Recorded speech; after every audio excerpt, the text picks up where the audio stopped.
All right, we are live here and we're at Manifest 2025 and just going live here on Instagram as well. So, welcome in here. It is the New Warehouse podcast live here at Manifest 2025 in Las Vegas. If you couldn't make it, we got a little taste of the show for you today. We got a nice lineup. We got 11 guests on the docket today. Hopefully, none of them had a crazy night last night. They all make it on time. We'll see, but we're going to be bringing you a lot of insights, ideas, featuring a lot of different companies that are here at Manifest and that, could solve some of your problems. We're going to kick it off here with our first guest. We got Kayvon Shahida, and he is the co-founder and CEO at Response. And Response, we just had actually on the live stream last Thursday during their launch. So it's been a big couple of days for you, sir. How has it been? Yes, sir. Well, thank you for having me first and foremost, and excited to see you here in Vegas. There's a ton of energy. People are flowing through. Expo Hall just opened, so ready for an awesome day. And yeah, since the launch, it's been madness. I mean, our posts and the launch itself saw a ton of engagement on LinkedIn and socials. Our vests went viral. People really want those vests. Rocking the reversible vest. And, best of all, lots of demos coming in. That's ultimately what it's about with these launches. So I think people are seeing the value, and our job is just to deliver. So it's been very excited since the launch. Yeah, very nice, very nice. And, I think amazing strategy on the launch, I would say, with the vests, right? And just overall well executed. I think really, really great stuff that you Thank did. you. And I love my vest, by the way. And actually on LinkedIn, if you go to his profile, if you want a vest, there is an opportunity for a giveaway, right? Yes, sir. There's a giveaway. I posted it up yesterday. There's a couple things you need to do. Super easy, but opportunity for you to win a vest. One of these limited edition ones. We only made 50. We reserved 2 of them for a lucky winner and a member of their team. So check out my post. That's at Kayvon Shahida on LinkedIn. And like and subscribe. Exactly. Definitely. So for people maybe that didn't catch all the hubbub on LinkedIn and saw your live stream with us on Thursday, give us kind of an overview of what Response is. Yeah. So we've taken all of the top industrial packaging and business suppliers in the US, and we put them under one roof, one single platform for operations teams to purchase from all their vendors. And the key unlock there is a lot of the companies that first come to us, maybe they're slinging POs over email. They have a dozen different vendor logins that they're managing. It's really unclear what their team is actually buying. Maybe there's a GL code called consumables. There's a few $million in that GL code, but what makes up that GL code is a mystery, right? Yeah. And so the basic idea is we help people put all their spend in one place so they get real-time visibility into exactly what they're buying. They can control what their team is buying down to the SKU level. So if you've negotiated with Staples, you can make sure your team is actually buying products from Staples and not from Office Depot, for example. And then the last piece is really just helping them optimize their spend. Right. So finding those opportunities for consolidation, for savings. Really, at the end of the day, we're just trying to be an extension of their team. And the vision here is to be a digital procurement officer for operations team. So this was our start. We're not quite there. That's a lofty goal, lofty vision, but it was definitely a strong start.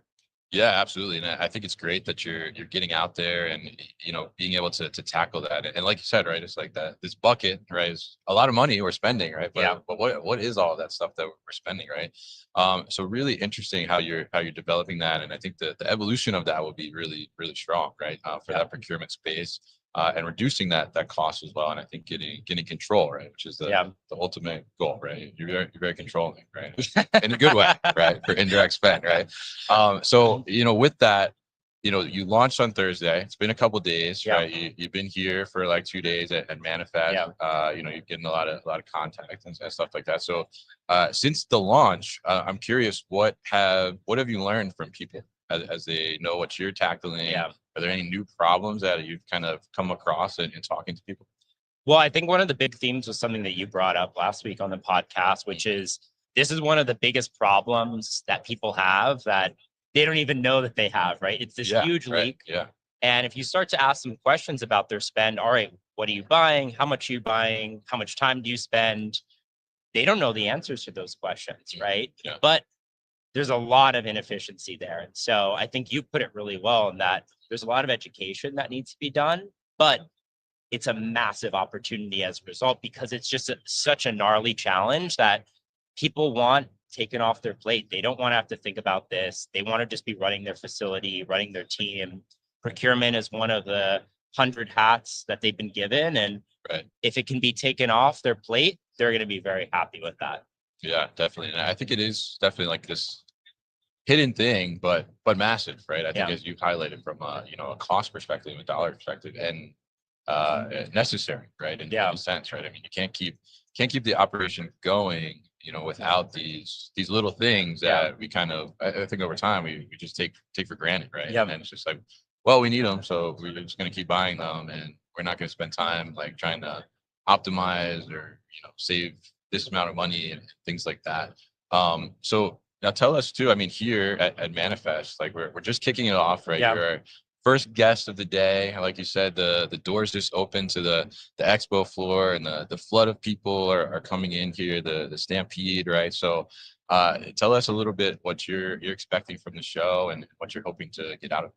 Yeah, I mean, really, it's an opportunity for us to connect with existing customers. We got to sit down, for breakfast this morning with one of our customers. We hosted a nice cocktail hour last night. It was good for about 50 people. Yeah. Kevin and Ricky were both there. Yeah. And so really connecting with existing customers, a lot of partnership meetings. A lot of people are really interested in being a vendor on Response, being a technology partner to Response. So really trying to investigate those relationships and see what comes out of those. And then at the end of the day, it's about meeting with potential customers. So really we're going after people who say are more in the SMB mid-market. Sweet spot for us is they have a few locations, they've now grown, there's a high growth potential, they've got a lot of spend, they've got a lot of locations, they have a lot of vendors. That adds more complexity, it adds more inefficiency, and we just want to be the easy button for them. So trying to put ourselves in front of those people and have some really good conversations today. Yeah, absolutely. And I think this is a great place to do that. Obviously, big time networking happening. I'm looking just across here at the meeting zone. It's already like getting packed up. We can see it here from the booth. And so now when you launched on Thursday, right, part of that launch and announcement was that you guys raised $4 million, right? Which is nice, right? To have that money, right? So tell us a little bit about, what does that kind of mean for you guys, and how does that help you get to the next level to solve this problem? Yeah, I mean, it's a super exciting time for us because the last 2 years, we've really been heads down building the foundations of our product, really gnarly work, building out integrations to dozens and dozens of vendors and cataloging tens of millions of products. And that was the foundational work that was necessary for us to now go after our true ambition, which is to take procurement off of people's plate, right? Yes. Getting it in one place is the first step. Once you have a really solid platform to put all those products under one hood, that unlocks opportunities like being able to pull out really powerful insights about people's spend and start to put some of those insights, whether it's going out to market to get better prices or helping consolidate SKUs. We notice they're buying a bunch of similar products. We can start to put those things on autopilot. So that's really where we're going to be heavily investing over the next 6 to 12 months. And that's really what our customers have been pulling out of us. So the fundraise is ultimately about just going heads down again and going really hard at delivering that value. Yeah, definitely. I think that's a great thing, and be able to continue to push forward through that. And part of what you're doing, right, is what you're calling procurement 2.0, right? So give us kind of like a quick definition of that, and give us a little idea, like how do you execute on procurement 2.0? Yeah, I mean, I'm sure a lot of different procurement professionals will have a slightly different definition of this, depending on which slice of technology that you're looking at. For us, we're looking at indirect spend. So the way we view it is, all right, we ultimately want to turn these products to effectively commodities to some extent, right? Obviously, it's not just about price. It's about finding the best quality. It's about finding the right partners, having proper customer service when you link up with a vendor. But really, a lot of people don't want to think about this stuff, as I said earlier. So procurement 2.0 for them is really can you take this off our plate? So products show up at the right time, at the right price. You know, we have a trusted partner who's constantly looking out for us, looking at the market. And instead of these ad hoc negotiations, where maybe I don't have all the information I need to put my best foot forward, we're shifting to a world where we can have continuous monitoring of their spend. They don't need to do any work. We're just there monitoring what they're buying, monitoring the market, and ultimately helping them make the best decisions for their business. Gotcha. Yeah. And I think that's the great thing. And you know, kind of tying it back to the beginning there, where we're talking about, you know, you just want it to be seamless, essentially, right? Like you don't want to have to think about it. You don't have to worry about it. Because you know, for us in the warehouse and operations, right, we just want to get shipments out the door, right? I don't want to worry about, you know, do I have enough box cutters, or, you know, do I have the right tape, things like that. I think, you know, you coming in and filling that void and, you know, reducing a lot of the friction. You guys know I have some personal friction stories with procurement myself, but I won't dive into this. But yeah, I think that, you know, reducing that friction and you know, is just going to move your operations further. And you know, taking care of those little things, while it seems maybe little when you just look at them on a granular level and individual, they add up to the sum of the whole, right? And they make a huge difference. So really great what you're doing, definitely, and congratulations again on the launch. And I'll say congratulations to co-founder Kais as well. Just met him for the first time last night. Great guy as well. So kudos to you and the team for sure. And if people wanted to potentially try Response, what's the best way to do that? You can visit us at tryresponse.com. That's TRY response.com. And if you're here at Manifest today, you can visit us at booth K23. There you go. All right. Kayvon, appreciate you coming by. Good to catch up. And Kevin, always a pleasure. To seeing what else you do, and love my best. Definitely love my best. I'm glad. Thank you, guys. Have a good rest of the show. Thank you. All right, so that's Kayvon Shahida, co-founder and CEO at Response, which is addressing all your indirect spend and giving you control over that. Banner game strong. Well, thank you, Ethan. So Ethan Dowie in the comments here, he's the one. Okay.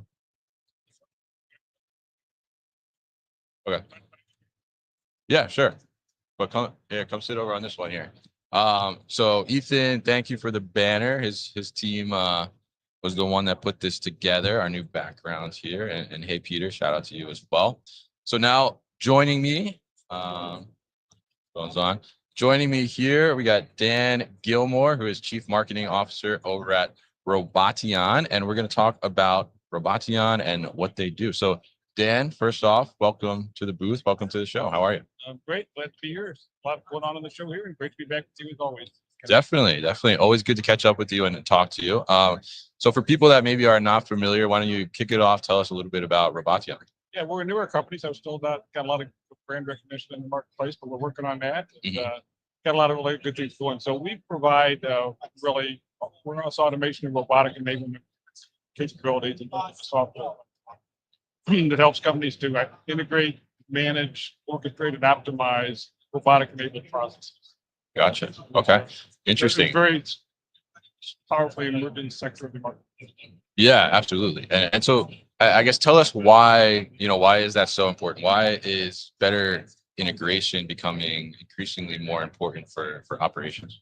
Well, that's a big question. So a couple things. First off, a lot of these robotics projects are not going as well as they can, either in terms of slow time to value, or not just getting the results ever that they really. And sometimes companies put this in, there's delays, there's glitches, there's integration issues, whatever. They look a year later and they're still not getting the throughput that they want. Right. So that's one issue. When integration goes to the heart of that, I'm not sure why it seems so hard for so many to get those integrations right. They're rather easy for us, frankly.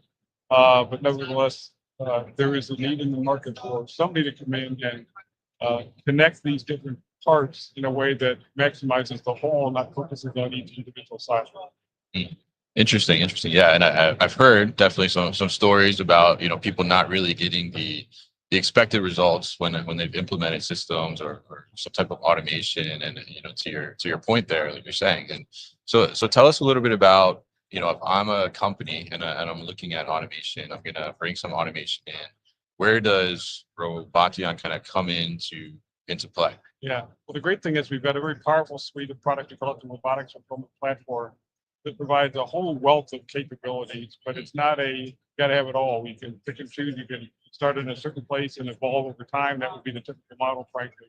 Yeah. So, I mean, it's going to start with how do we integrate the robots and the goods to person systems and the other technologies you may be considering using. How do we connect those in a way that these systems can work with each other, and maybe more importantly, how they work with WMS and ERP. So the first thing we're going to do is we're going to get that connectivity both to the robot. We have a number of pre-built connections, and it only takes us a couple of days to build connectivity to a new robot OEM. So it's very fast. So that's going to be the starting point, because the integration is the foundation. You can't really get everything else done until you get that right. And like a lot of companies struggle getting it right. We can help them do that. And again, once you plug into the platform, then you've got these connectivities to all the different software systems so that you can exchange data with the keyword management and the capabilities that you need to get the systems off the ground. Yeah, absolutely. And I think, it's a good point there about not only, the robotic or the automation solution itself, right, but then the systems that are surrounding it too. So tell us a little bit about, because, aside from integration, that's important, right? How do we get these working together? But then on a robotics side and automation side, talk to us a little bit about the concept of interoperability and how robotic kind of helps with that interoperability. And interoperability, I mean, kind of the ultimate goal is, plug and play technology. And there's some efforts going on in the standards community to address some issues, but it's going to be a slow process. But I like to think of interoperability in a couple of different ways. One is having different robots of the same type, but from different vendors. So as an example, let's say I start today and I buy these robots as a service, however you want to look at it. Let's say I do 30 robots from vendor A. Right. And 2 or 3 years later, we make an acquisition, and that, and in terms of the business, and now we need another 30 robots. But in match up with your loads better, whatever, you'd like to adopt those robots for the next 30. You don't want to get rid of the investment you've already made, right? Right. So what are you going to do? Are you going to have 2 parallel systems running? One of the old robot, one of the new robot? Are you going to have to do a bunch of very difficult hard coding of the interface to make it work together? Can you have a platform that says connects into and makes these 2 disparate fleets of the same type of robot working together as if they're one fleet, in terms of the task assignment, in terms of the interleaving, all those kind of things, so that I can keep the robots I have, protect the investment I have, but add the new robots that I like better.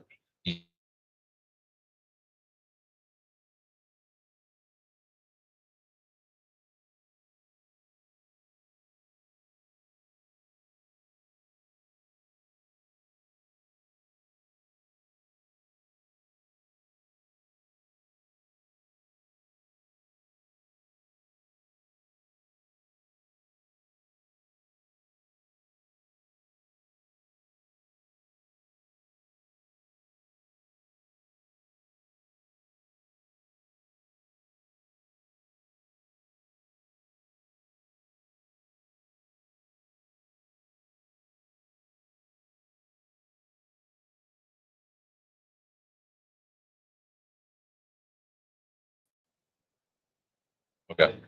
Sorry, we lost connectivity for a second, but we're good. So I think we're back, and if we had a little glitch there, I'm not quite sure. But so yeah, I mean, I think that interoperability, and it's a great point too, because you get a one solution, right? And then as you said, either maybe you do an acquisition or maybe you just continue to scale, right? You get another building, you need to automate another part of the process and in the workflow. It's important to be able to get those to work together, right? Because if you're operating them in silos, it creates inefficiencies for you.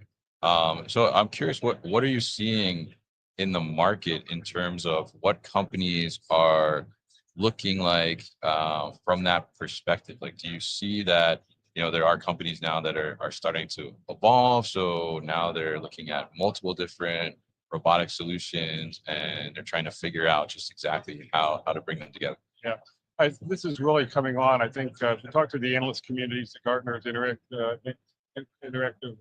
Analytics, and others, out there, they're all saying the trend towards heterogeneous environments. A lot of companies now, before was this first robotic initiative, how do I get this first one up and running? How do I make it successful as a concept or actual or whatever?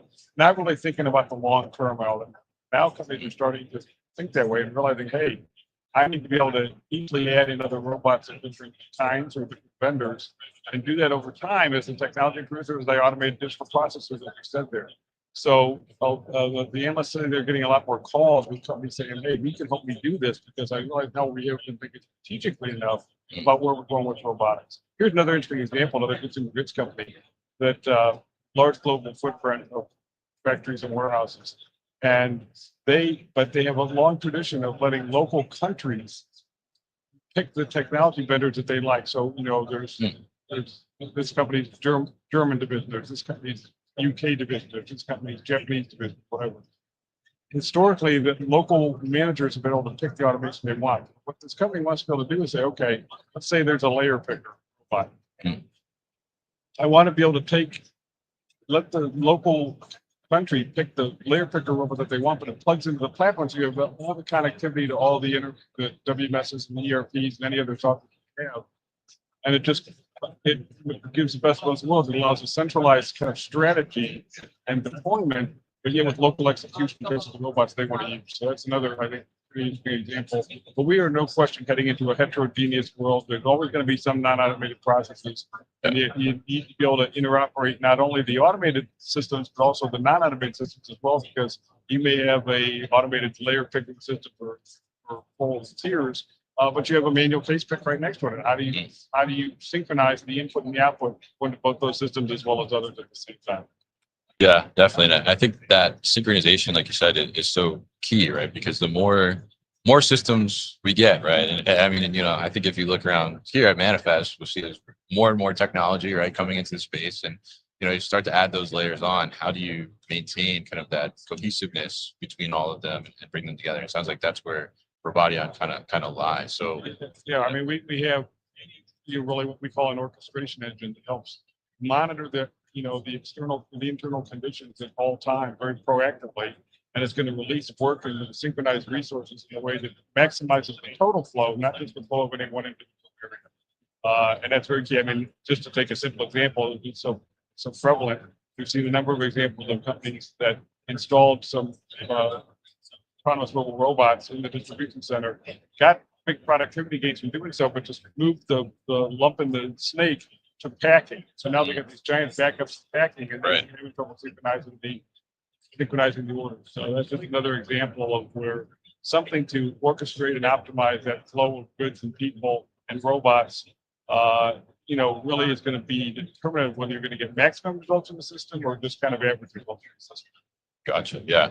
And I think that makes so much sense, right? I mean, seeing that issue, the issue is solved here, right, in the process, but down here, now you create another issue, right? Like, so how do you kind of smooth that out and be able to do that? So if people are looking to start maybe getting engaged with robotics or start to bring more automation into their operation, when is the right time to work with Roboteon? Very early in the process. We've developed a simulation tool that works in multiple time horizons. It's one of the key time horizons is the strategic or the design phase. So there are other OEMs that have simulation tools out there, but they're not necessarily agnostic to their own solution. Okay. So we offer a vendor agnostic capability that allows you to very easily set up your warehouse in terms of the aisles and zones and all of those kind of things. And then put in parameters relative to the robot, its speed, its width, its other attributes of the robot. And you can either take actual group of orders, say the orders from the last 90 days, or you can create a profile that says, hey, I got this many A movers, this many B movers, this many C movers, and simplify the process, because that getting the data can be a bit challenging sometimes. But we'll run a full-blown simulation and then allow you to compare scenarios of different speeds and feeds on the equipment, so you can compare the performance across different potential vendors. Okay. Assumptions of what happens. Okay, if I get the pick takes 20 seconds, what does the result look like if I get picks done in 30 or the other way around? If I have 30 seconds to complete on average to complete a pick, what if I was able to improve that to 20? What would be the impact? And it allows you to come out and see, like, almost 36 different parameters in terms of cost and time, dwell time, how long are people waiting, how long are robots waiting for work, all these kind of things. And allows you to build a business case with a high degree of certainty that this is achievable because you were able to model it as a simulation. So it's and again, in a vendor agnostic way, we're not in the hardware game. Yeah. We'll recommend and give advice, but we often let the tool do the talking because it's going to come back and show you that customers just love it and management loves it for them to be able to go to their upper management and say, hey, look at this. This is how the system's going to behave for it's installed. Yeah, absolutely. And I think that's great too. I mean, being able to see that before you actually make a full-time investment, right? And actually start to put things in place, I think gives you a definite advantage to be able to try and navigate that and make sure that you're making the right decision at the end of the day, which I think is a great tool. And it, you know, it allows a lot of engagement because you start all of a sudden now doing what ifs. Okay, what if I change the click rate? What if I change the number of robots? What if I change the number of people? What if I added some more? What if I improve the slotting? What if so you can take these different variables now, start to play around with them and see what the impact is on cost in the end, which is important in service levels. You know, but again, being able to use that to build a business case and say, this is what we expect to get out of the system. Yeah, absolutely. And I think that's definitely great to have and be able to utilize that tool to, you know, assess and then also make sure that you have that connectivity, that integration, interoperability throughout the life of what you're trying to do. So if people are interested in learning more about Roboteon, what's the best way to do that? Well, they can do it here at the show if they happen to be listening to that. So we're down at 737. Well, as I know, you will be at ProMat in less than a month or about a month now. So we'll certainly be there. And then we've got a lot of information on our website that the people can do in terms of white papers and the brochures and video and things of that nature. And of course, we just love to talk with them. There's an easy contact us button here that set up an appointment. And we really, and our clients get a lot of benefit out of these intro calls. And they're just not aware of the capabilities that are out there. Just as a quick note, Gartner calls this multi-agent orchestration platform. And it's kind of a mouthful or whatever, but that really is the space we're in. But we're MAOP plus, we like to say, because we do everything Gartner talks about in terms of a multi-agent orchestration platform, but we do more for that as well. Yeah, that's great to know. Definitely. And definitely appreciate you coming by the booth and talking to us about Roboteon today. So always a pleasure, Dan. And we'll see you later here at the show. Kevin, enjoyed it as always. Thanks for having me. All right. Thank you, sir. All right. That's Dan Gilmore. He is the Chief Marketing Officer over at Roboteon. And if you are looking for interoperability, integration solutions, he is the one to talk to here. And let's see, Dustin, I see you in the comments here. Is this being broadcast on any other platform? Yes, it is also on our YouTube channel as well. And we also should be live on our Instagram too. Host sounds great. I know we had a little blip in connection. Maybe the person is speak in the microphone for time hearing everything. Okay, so we'll make sure we get our next guest closer to the microphone here. Definitely appreciate that feedback, Dustin. That helps a lot here as we're on the ground. So we are going to be joined now by Brian Kirst, Chief Commercial Officer at Snapfulfil, and Smita Raphael, who is the Chief P&D Officer at Snapfulfil as well. So welcome in here. How are you both doing? Doing well. Long time. How are you? Definitely long time. Almost a year, right? At Manifest. So yeah. You too. Definitely. So why don't we kick it off here? Maybe tell us, I guess for people that aren't familiar, give us a brief overview of Snapfulfil. Absolutely. So Snapfulfil, it's a SaaS-based, cloud-based WMS, warehouse management system. We are industry agnostic, so e-com, B2B, 3PLs, different verticals as well, based out of both the US and the UK. Right. And we also have a multi-agent orchestration platform that's device agnostic as well, called Snap Control. Yes. Yeah. And I think that's what we talked about last year. I want to say Snap Control, right? Yeah. Let's get you scoot over a little bit here. We want to make sure we get Brian in here too. Thanks. There we go. Oh, All you right. guys can see Brian's beautiful face now. Oh, There thank we you. go. Good. All Can't miss that. So on the WMS side, but so now new for Snapfulfil is some order management functionality, right? So tell us a little bit about that and what that's all about. Yeah, so we've always had the capability to provide order management functionality for customers. But based on a lot of customer feedback and specific customer needs, we've really created more advanced order management functionality. So we could do a lot of the basic order management from geographic or inventory based, but we go down now to the line level for costing, order value, line item value to split those orders between multi-site operations. So it gives more control to our customers that are definitely multi-site, multi-node, to where their orders are going in much more advanced, even if they have an order management system sitting at the time. We can take it to another thing. Yeah. Yeah, and in addition, obviously the WMS is the closest you get to real-time stock levels. And so with our OMS and our rules engine, that's the big piece, right? Like the rules engine to make it flexible with rules, whether it is things like costs or even things like damages and shortages. Because if you think about an OMS outside of WMS, you don't know immediately if there was a shortage or a damage. Right. Whereas with the WMS, you know, like instantly. And what that then does is as soon as an order comes in, you already know, yep, there's shortage, there's damages, this needs to be fulfilled from a different warehouse, site, etc. So that kind of plays really well with the rules engine. And so obviously Snap OMS and Snapfulfil and Snap Control now kind of orchestrate a whole piece together. Gotcha. So now that I mean, the order management, right, is in the same, I guess, Snap ecosystem, right? Sell, right? I mean, you're getting more of that real time updates, I guess, right?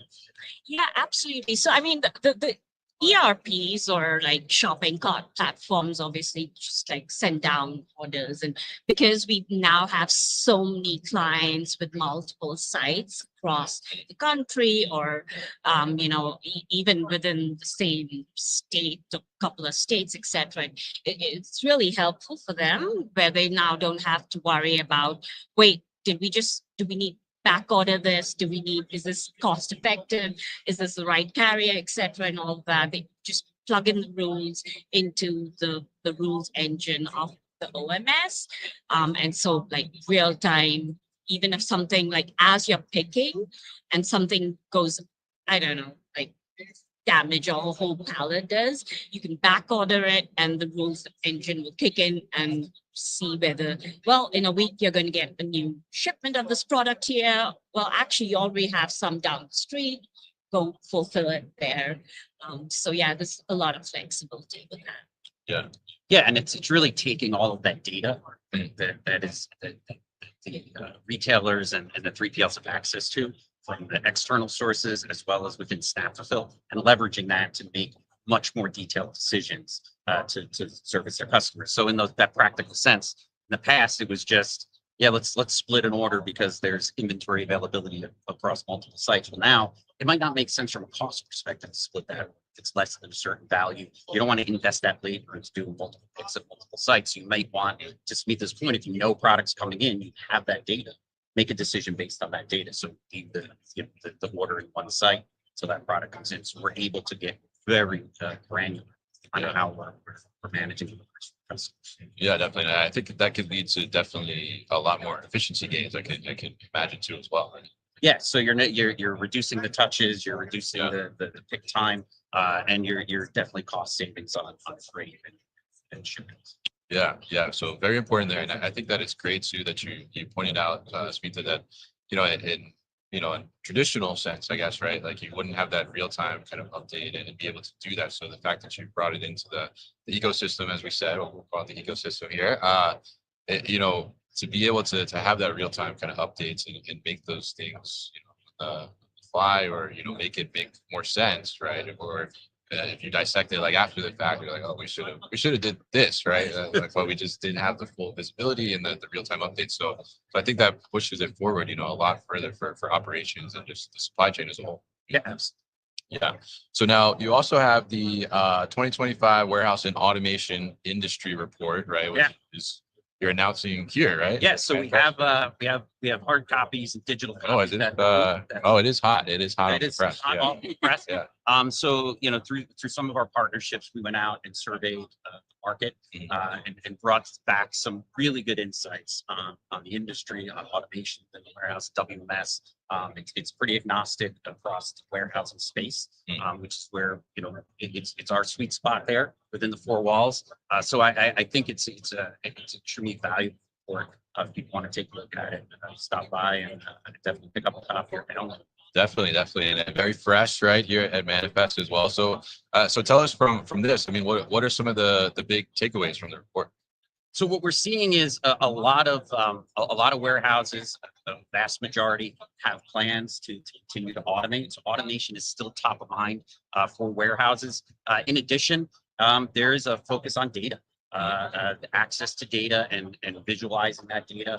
We have solutions for that within Snapfulfil, which we're excited about with our reveal dashboards and our configurable dashboard capability.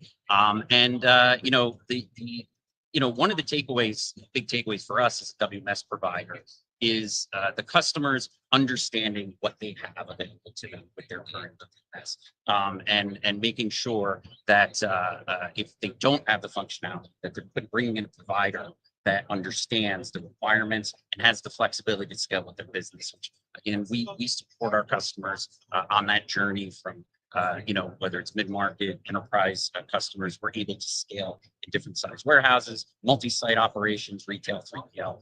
That configurability and flexibility of Snap really addresses some of the highlights that we see. Yeah, that's great to hear, definitely. And I think, you know, being able to get a hold of that data, like you said, I mean, it's one thing like to generate a bunch of data, but then like, what are you going to do with it? Right. Yeah. Right. So, so it sounds like you guys are really focused on, you know, how do you harness that data and create that visualization? And tell us a little bit about the dashboards too, right? We did a little check engine post a couple of weeks ago, right? So tell us a little bit about the dashboard. Yeah. Yeah. So Snap Reveal, the dashboard. I mean, most systems have dashboards and visualizations, but just kind of being able to set up a set of visualizations and now takes not just your WMS data, but also things that we may see from a Snap control automation standpoint, pick rates and, you know, efficiencies there, and being able to feed that back. But the big piece also here is, and this has been a big customer ask for a while, is where customers now want to build their own dashboards as well within the WMS product. So being able to kind of build that and just change graphs around or just drag and drop and make it easy. So again, like low code, right? For you know, anyone, a warehouse manager to build a dashboard just based on just criteria, even with, you know, the OMS, certain metrics that you could actually pull up, see, you know, how long it took a shipment that went through the OMS workflow versus, you know, the non-OMS workflow, things like that. So yeah, that's another Snap reveal. Yeah, and I think it's important, you know, having dashboards is important and it's a good value add, but having the dashboards that are configurable to be meaningful to the user, so that they log in and they open up their dashboards, they're seeing meaningful data so that they can make those decisions for their operation. It's extremely valuable. It's a great tool. Yeah, absolutely. And it sounds really good. And I love that it's like low code, no code, warehouse manager can do it easily, because I know many warehouse managers that they tell me they hate Excel, right? They don't want to do anything like that, but dashboards would be really helpful for them. So I think that's great stuff. And now from the report here, let's wrap it up here by saying, you know, what do you guys take away from the report as one thing that, you know, companies should be looking at heading into like the next year or two?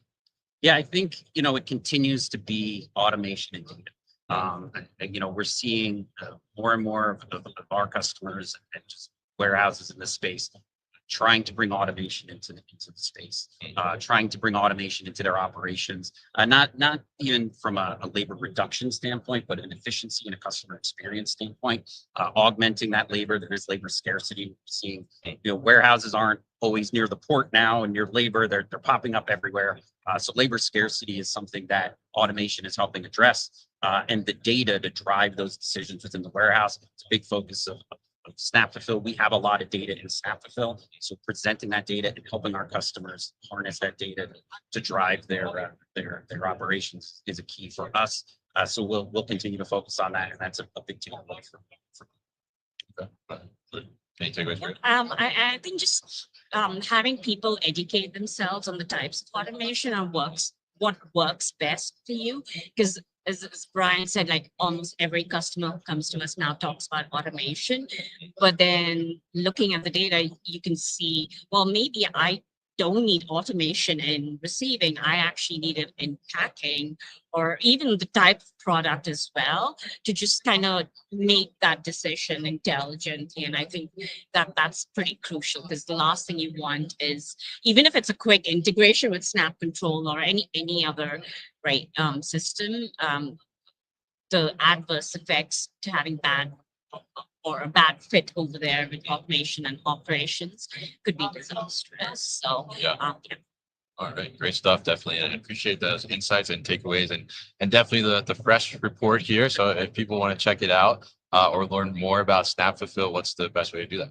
Well, here at Manifest, we're in booth 836, and of course, Snapfulfil.com is always a good place to learn about Snap and reach out to us for a demo. All right, great. It's a pleasure to catch up with you as always. So thank you for coming by the booth, and enjoy the rest of your Manifest. All right, always good seeing you, Kevin. Thank you. You too. Always good to see you. Definitely. All right. So that was Smita Raphael and Brian Kirst of Snapfulfil, and you heard them. Data,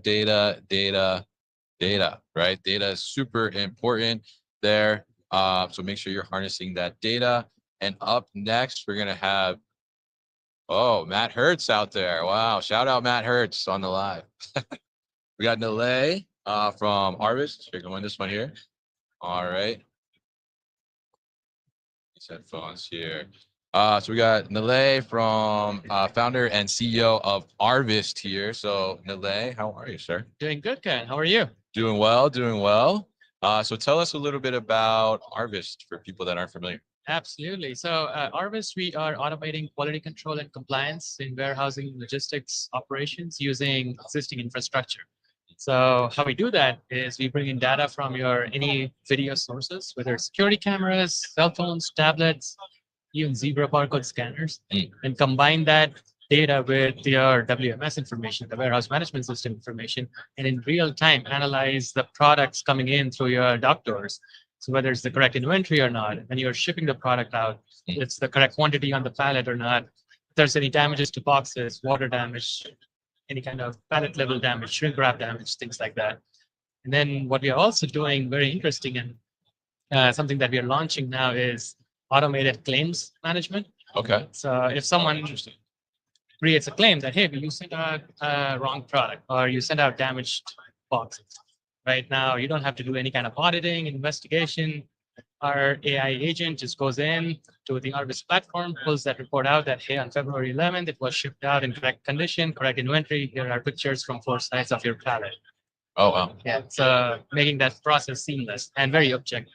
Wow. I love that actually, because I will say I've spent too much time in my life searching through camera footage to find that pallet, like going out and circling the little screenshot that says this was the item that you said is missing, right?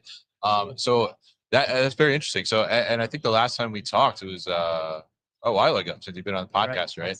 So it sounds like there's been some evolutions of the product and what you've seen there. So talk to us a little bit about the evolution of Arvist kind of over the last year or so.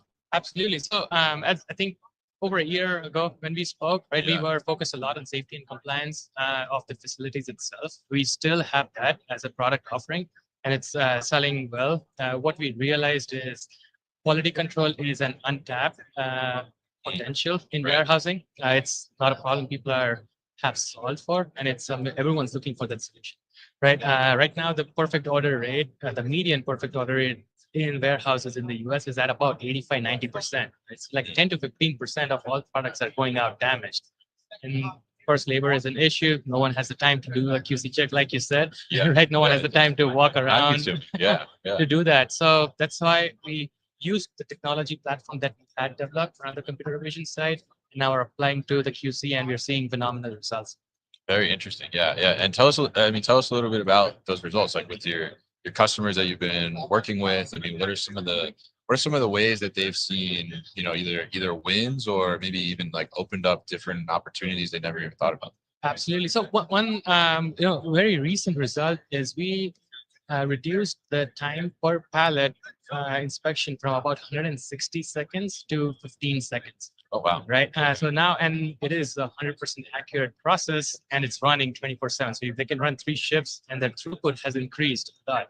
So we are now in the process of doing a revenue generation calculation with them. Like, hey, how much more revenue are you gaining by automating the QC process? And in another customer where we are deploying, they had about 3 people who were assigned to doing QC, and now they just have 1 person who can run through the QC analysis for all their shipments in a day. At about 66% reduction in manual labor. And again, no surprises over there. It's not like reduction in jobs. It's actually just using their workforce more efficiently. Now that QC persons are not like double tasked with their normal jobs and doing these analysis, but just 1 person is assigned to doing QC and making that efficient. So we're continuing to see a lot of immediate ROI gains. And again, going back to our entire philosophy with Arvist, hey, we are developing AI, but we want to develop real world practical solutions. Not just something cool and fancy for LinkedIn videos. Yeah. And I think that's great. And I think the way you're approaching it and you're looking at these problems, I think is really, really smart to be able to do that. And leveraging the AI like to cut that time down. I mean, I think that's why we all want to use AI, right? To spend less time doing things we don't necessarily want to do, right? And but being able to have that accuracy and see those things, I think it's really, really important there. So tell us a little bit about what people if they're at Manifest or what you guys are doing here, and what are you showing? Yeah, no, so we are displaying our latest QC stations, like I mentioned, and the workflow with our, I don't like to use the term, but the QC agents, where we can automate the claims processing. So people can come by our booth in the innovation zone. I'll be also giving a talk around the same today at 2, on the same topic around how quality control can be automated, real practical AI solutions. There you go. All right. Very good. And now if we look at, because you guys are focused on AI from a computer vision perspective, right? So tell us a little bit, what do you think the kind of the future of computer vision looks like? Well, I guess, what's the future vision of computer vision? That's an interesting question. So when you look at the Gartner hype cycle or any of the curves which are showing the AI progression over the last 5 to 10 years, last decade, let's say. Right. We're seeing a more stability on the computer vision side of things. It has developed. It has reached a maturity level where we can deploy it. The cost for computer vision models is coming down dramatically, so we can give a more affordable solution to our customers as well. While the LLMs and all the hype that you see around ChatGPT and Perplexity and whatnot, they're all still in the hype growth, right? So we'll continue to see that play out while the computer vision becomes a more common way of approaching a lot of things, whether it's direct solutions like Arvist or embedded solutions into robotics and other equipment. And they are essentially using computer vision as well. Gotcha. All right. Very interesting there. And we'll definitely, be looking forward to seeing how that continues to evolve and how Arvist attacks that as well. And what you guys also come up with solving within the 4 walls for the warehouse operation. Really great what you guys are doing. And if people are interested in learning more, what's the best way to do that? Well, you can reach out to us. You can go to our website, Arvist.AI. You can look at the case studies that were there. You can reach out to us with our contact form or through LinkedIn, or just reach out to me via LinkedIn, Nilay Parikh, or my colleague Aaron Hatfield. We would be more than happy to talk more. Yeah, absolutely. Aaron Hatfield, that supply chain guy, right? That Yeah. supply chain guy, yes. Definitely. So go ahead and check them out. And yeah, really interesting solution around computer vision and being able to address some of those problems like those QC things that you mentioned. So Nole, I really appreciate you coming by the booth and sharing a little bit about Arvist with us today. Awesome. Yeah, thanks for having me as always. Always a pleasure to see you. Thanks, sir. So that's Nole with Arvist, solving problems with computer vision. Really great stuff that they're doing. And up next, we are going to have, let me pose a question out there. Let's hear in the comments here. What are some of the biggest challenges you guys are facing in the warehouse today? I think it'll be an interesting discussion. So we're going to be joined by Alex here, co-founder and CTO at Takt, right? So Alex, welcome to the Thanks, group. man. Thanks for having me. Thanks for coming. Definitely. I was gonna say thanks for having me too, but No, it's kind of your thing. yeah, I'm having you. Yeah. So good to see you, definitely. So tell us a little bit, I guess kick it off. Tell us a little bit about Takt for people who don't know. Yeah, totally. So Takt is a warehouse intelligence and labor management platform. We really started with labor management as our core, and are now really expanding beyond labor into robotics, finance, HR, and those kinds of things.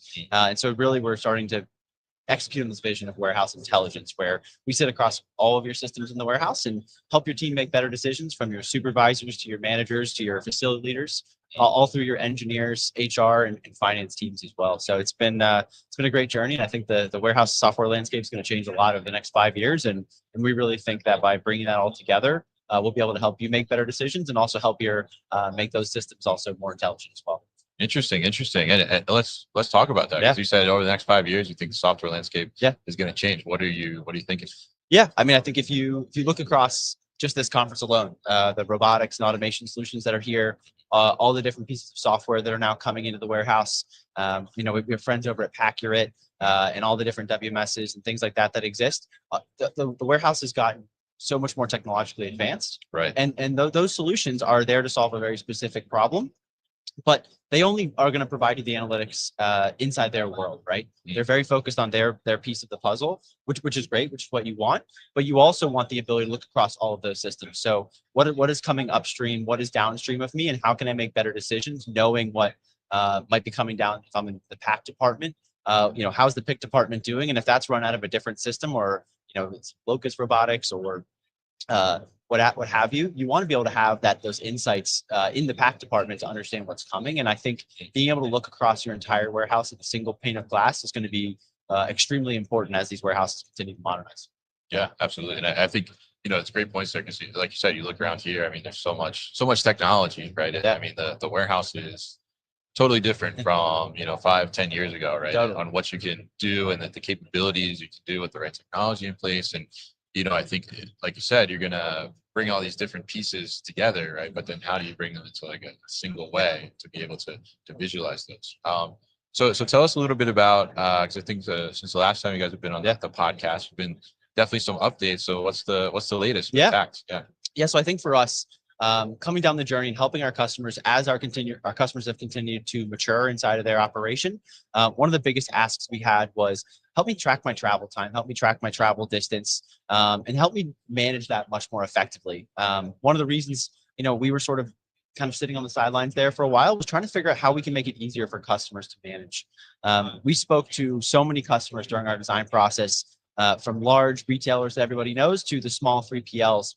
And everyone's feedback was pretty consistent, which was existing solutions, their maps and their travel distances and all those kinds of things are super hard to maintain.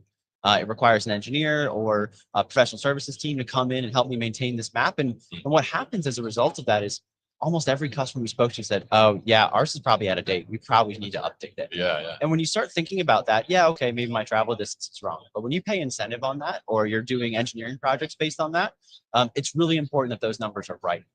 And so late last year, we launched our mapping solution. It's simple. You come in, you can draw your warehouse the same way you draw boxes in Photoshop or in Figma or whatever. Interesting. You can define your different travel restrictions. So direction of travel in aisles, stop and go locations, slow zones, fast zones, whatever it may be.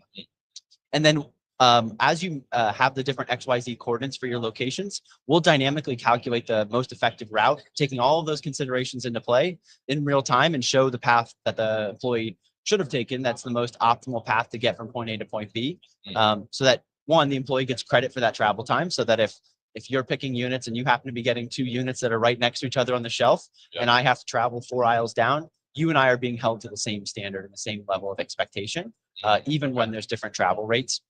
But then two, engineering teams quickly came to us and said, hey, can you help me identify hot zones in my warehouse, or can you help me simulate different warehouse layouts and what that impact on performance might be? And so we're just getting started there. But today, I think for us, we're able to diagram a warehouse out in just an hour or so, get a warehouse up and running. And once they send us their XYZ locations, they can start measuring travel distance and travel time, travel credit, in the same day.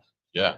I think that's a great thing to get that kind of a handle on that, right? Because I think one thing you said there that's really important, and I think it's hard sometimes to get a harness on, right? Is you're picking the same thing, but like you said, somebody's got to go a little further, Totally. right? And how do you level set that for the employees to make it fair, I guess, Exactly. right? And I think that's really important. Yep. Definitely. Totally. Yeah.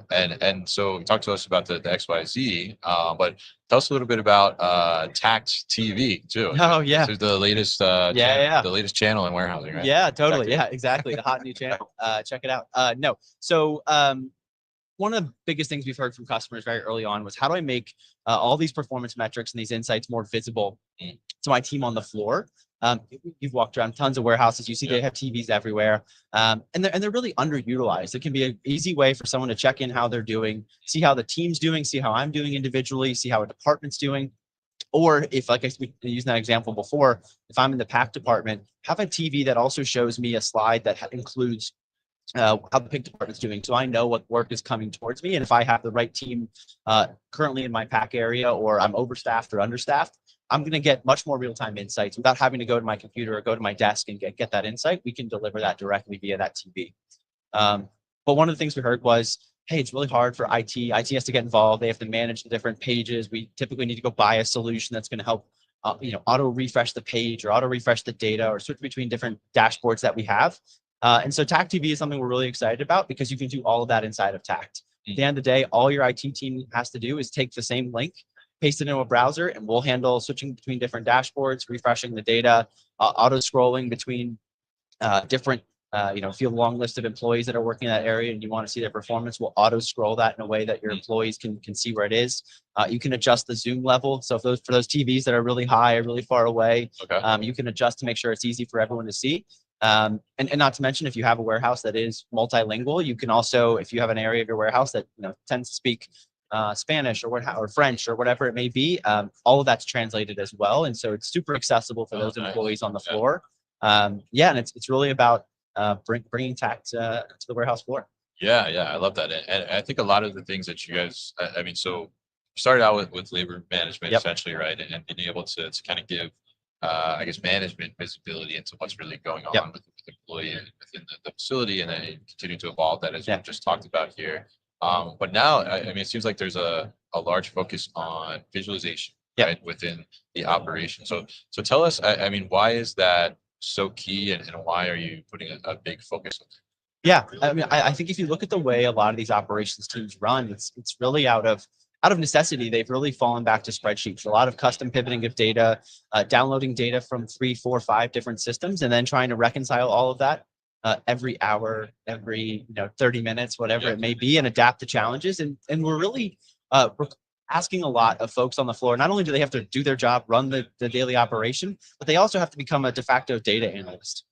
And I think for us, we're trying to make sure that everyone in the warehouse has the tools they need to be successful. And that starts by making that data very accessible to them. Our mission is to empower all levels of the operation with the information they need to drive performance. And I think making that data, visualization is just one way to make that data accessible, so that they can look at a chart, a dashboard, a table, what have you, and instantly understand, got it, I know what changes I need to make, and then go back on the floor and make those changes. And we're constantly trying to make that easier. And I think some of our investments in AI that should be coming out here soon are going to even take that to the next level, to start to help folks not just have to interpret the data, but actually start to Takt to tell you, hey, here's the changes I would go make, whether it's a labor move, hey, you're overstaffed in this area, move these 2 people to this department because we know that they're really good at this task and that team needs some additional help. So go move these people. And those are insights that I think we're going to start to be able to surface that are much more proactive versus reactive. And so again, just hopefully making it easier for the folks to look at the data that they have and make better decisions. Yeah, absolutely. And I love that. I mean, I think, being able to have that visualization on the floor and really understand, okay, what do I need to do? Yeah. Right. I mean, that's where you want to get to, right? I mean, a lot of people, they try to get through the data, try to analyze it. And by the time they do that, it's like, it's almost like too late. It's like, why did I go through all that? Yep. And the time has passed. Like, the opportunity has passed. Right. So creating that visualization, I think is such a key thing. So I love that you guys are focusing on that and bringing it to, everybody, right? And that accessibility point too, I think is great as well. Yep. So really interesting what you guys are up to, and definitely appreciate you coming by the booth here to talk to us about the latest with Takt. If people are interested in learning more about you, what's the best way to do that? Yeah, I mean, if you're at the show, come by the Takt booth over by the innovation stage. Otherwise, visit us at www.takt.io and schedule your demo. We'll gladly show you some of the stuff we're working on. All right, awesome. So Alex, thank you so much for stopping by the booth again. Pleasure to see you. Awesome. Thanks for having me, Kevin. All right. That's Alex from Takt. So make sure you check them out if you want to improve your operation, get more visibility into those things. And now up next, we got Pete Gouzior. It's like Hoosier with a G, Goosier. Pete Gouzier, who is VP of Sales at Trew, joining us here. So Pete, how you doing? I'm doing really well. Thanks for having us. Good to see you. Happy to get you on here. How's the show going so far? We're like one hour in, right? Exactly. Showtime. So how's it going? Actually, it's been fantastic. The Yeah. traffic's been good, and already had several conversations with prospective customers or clients. So always a good thing. All right. Very good. Very good. So why don't you kind of give us, kick it off with a brief overview of Trew and what you guys do? Sure. What does Trew do? Trew is a automated material handling provider based out of Cincinnati, Ohio. Our 500 plus teammates deliver to the who's who in retail and e-commerce, full solution provider, right? From the early phases of data analysis needed to do the appropriate solutioning through execution with our project management and engineering teams across all of the practices, whether that be mechanical controls, software as well. And then our manufacturing teammates based both in Ohio and in Wisconsin, they're the heart of our organization. They're the ones that the blue bloods that come in and truly deliver to our customers. So, and once we go live, our customer experience team for that 7/24 support, it's not only what you do with the system, it's how you support it for the life of that system. And it's one of the things we formed, really solidified in our organization when we formed Trew, and very proud of our customer service and how we take care of our customers long term. Yeah, absolutely. And I think that's such an important thing, right? Especially when you're doing a project like that in an operation or warehouse, and it becomes incredibly important to make sure that you have that support for the long term. So tell us a little bit now, like what are you seeing in the market? I mean, we see automation, robotics out here on the floor here at Manifest, but what are you guys seeing are some of the trends in the market? Yeah, so automation, we kind of see a couple of different trends. One, the use of automation, right? And higher levels of automation, the evaluation and evolution of automated storage retrieval systems, cubic ASRS, AMRs, as they've grown over the last several years, right? And the applications that they have and the benefits they bring. So even some of our smaller customers are now able to, they may not have a automated system currently in their warehouse or their fulfillment system, and it's more manual based, but their point of entry into automation is more, they can realize it in some of this technology that's come to market. On the flip side of that, we've also had some of our customers that were early adopters of automation, have implemented it for years, kind of rethinking on that strategy. It's like, do we go highly automated, or do we go back to more of a basic approach? So we kind of see it on both hands, both sides. Interesting. Yeah. So when you say go back to more traditional approach, what's like spurring some of that thinking? I think some of them may not necessarily have realized the benefits that they were originally intended to see by going to a highly automated system. Whether it's the return on investment, whether it's efficiencies, SLAs to their customers. One of our customers, their existing network, more traditional pick, pack, and ship operation delivers higher efficiencies than some of their more automated systems as well. So it really thinks about the investment long term. What's the what helps them deliver to their customers and realize their benefits from an perspective. Yeah, interesting. Yeah, I think that's interesting to hear, definitely. And I've certainly heard, about some projects that haven't necessarily done exactly, what was expected, right, or achieved that ROI, right, and then you start to think about automation and things a little differently. But talk to us a little bit about, you mentioned in there some evolution of ASRS and some cubic type solutions. So talk to us a little bit about what are people looking at with their kind of existing spaces? How are they looking to try and get more out of those spaces? Yeah, and it's not just the hard automation either. It's also software is a big play, Right. And how do they expand? With the evolution of warehouse execution software, WMS systems, the overlap between those two type of platforms.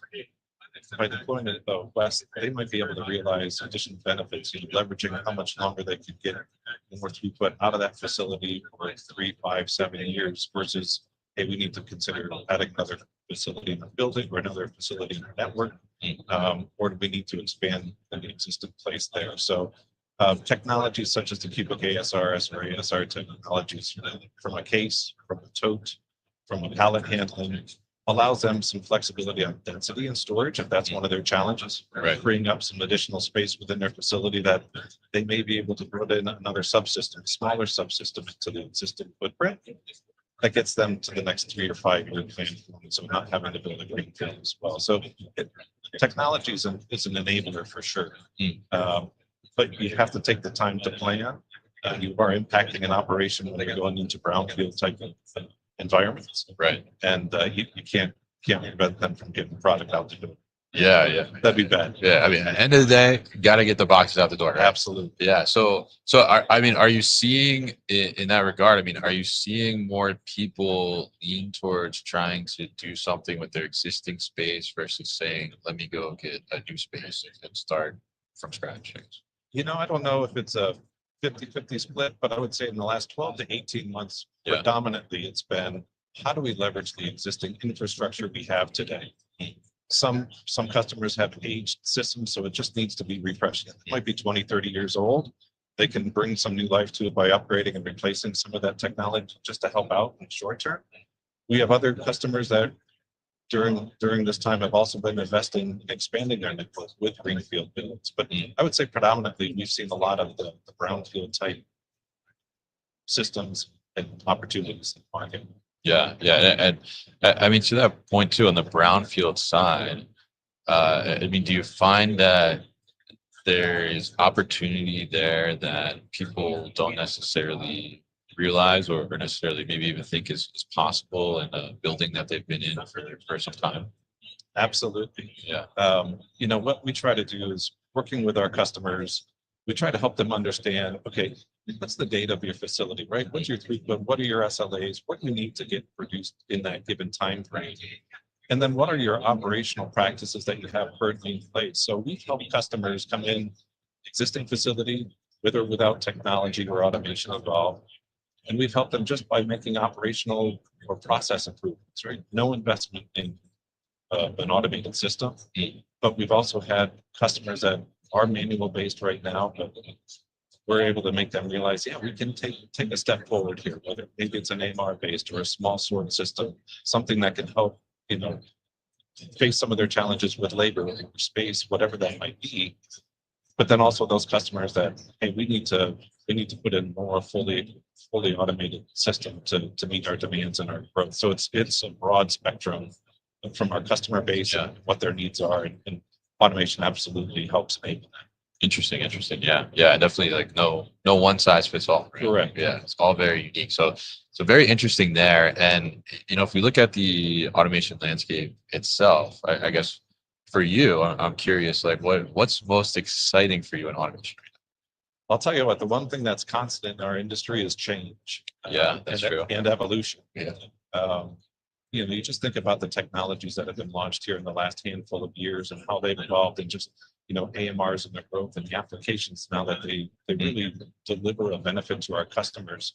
The density of ASRS technologies, that's an enabler for others to make a more compact facility.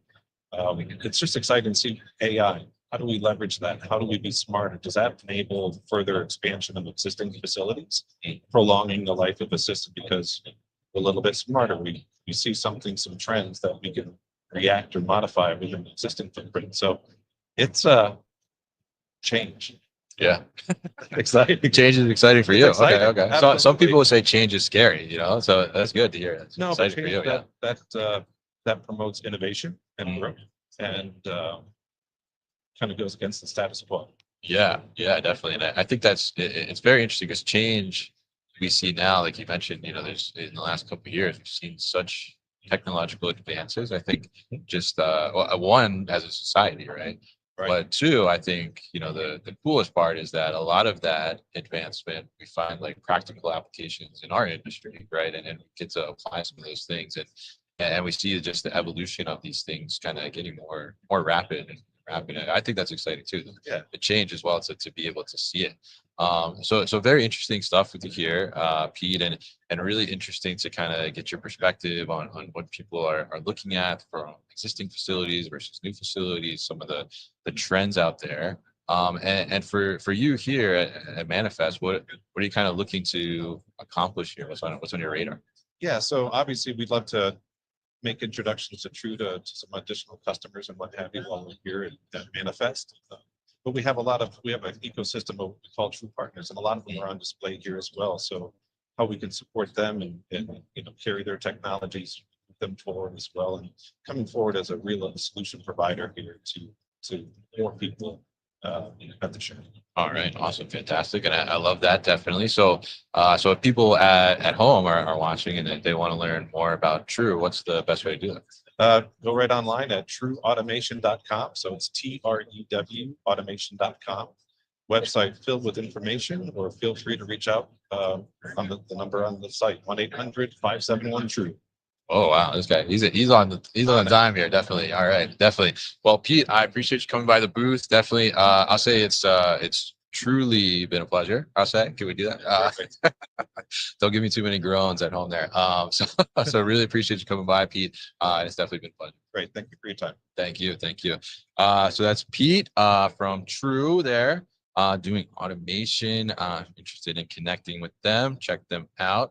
And up next, we're going to have Megan from TGW Logistics here. She is Business Development Manager over there. Megan, welcome in. There you go. Throw the headphones on. You hear me? There she is. Okay. She's tapped in. Yes, we're tapped in. All right, welcome. Come a little bit closer to the microphone here so everybody can hear you. That's the most important thing for people to There we go. See? Hello. Oh, you see the difference there. Definitely, Yes. definitely. So welcome into the booth here. You're with TGW, but how's your day? How's the morning? Today is going well. Yeah. Today is going well.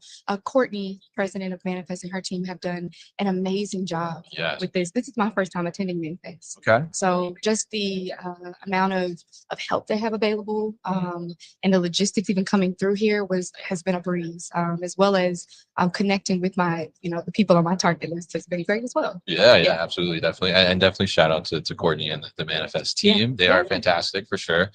So you're with TGW Logistics. So tell us what that is for people that don't know. Of course. TGW Logistics is a global leader in warehouse automation and warehouse logistics.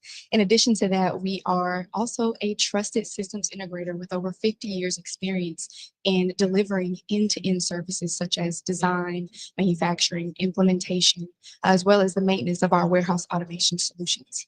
Now, let me not forget to add that includes software and our lifetime services, which we call LTS for short, which is our on-site team that guarantees a 98% uptime. We are based and founded in Austria. Our North America headquarters is here in Grand Rapids, Michigan, and we are 4,500 strong globally. Oh, wow. And our focus industries include grocery, retail and apparel, as well as the industrial and consumer goods industries. My role particularly, I focus on building relationships and strategic partnerships with 3PLs and consultants. Awesome.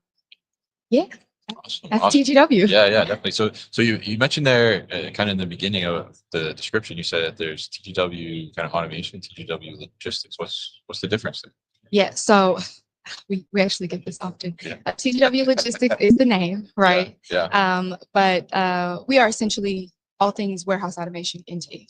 Gotcha. Okay. All right. And tell us a little bit about, what you're seeing in the market. What's really top of mind for people now that are looking at automation? Top of mind is definitely, actually, I'll kind of jump into some of the biggest challenges for 3PLs right now. Okay. For example, some of the biggest challenges are the increasingly unpredictable distribution landscape, right? That's one. And also making sure that they ensure that their service level agreements are not only meet customer expectations, but also drive satisfaction and that long-term growth.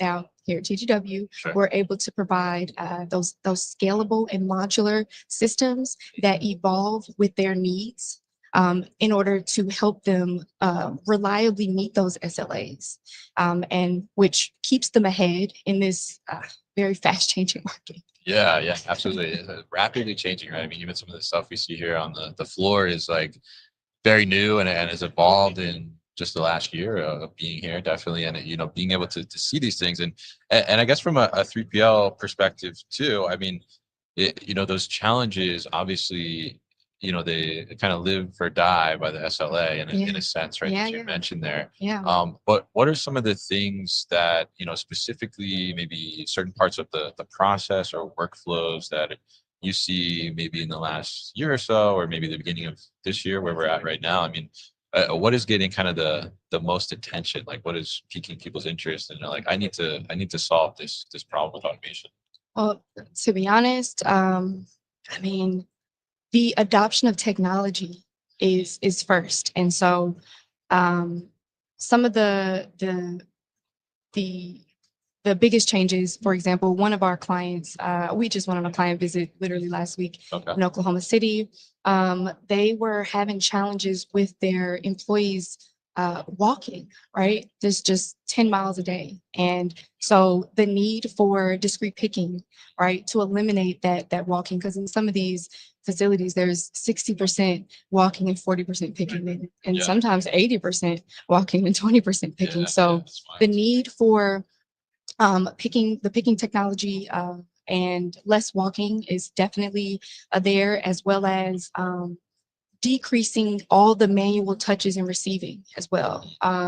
In a more manual warehouse, of course, there's 7+ touches. And so, for example, TGW has a solution known as One Touch Receiving. One of our larger retail clients has this in 10 of their sites across the United States. And it's their standard where they now are down to 0 touches with our inbound storage, our inbound and storage system called One Touch Receiving. So, Interesting. So yeah.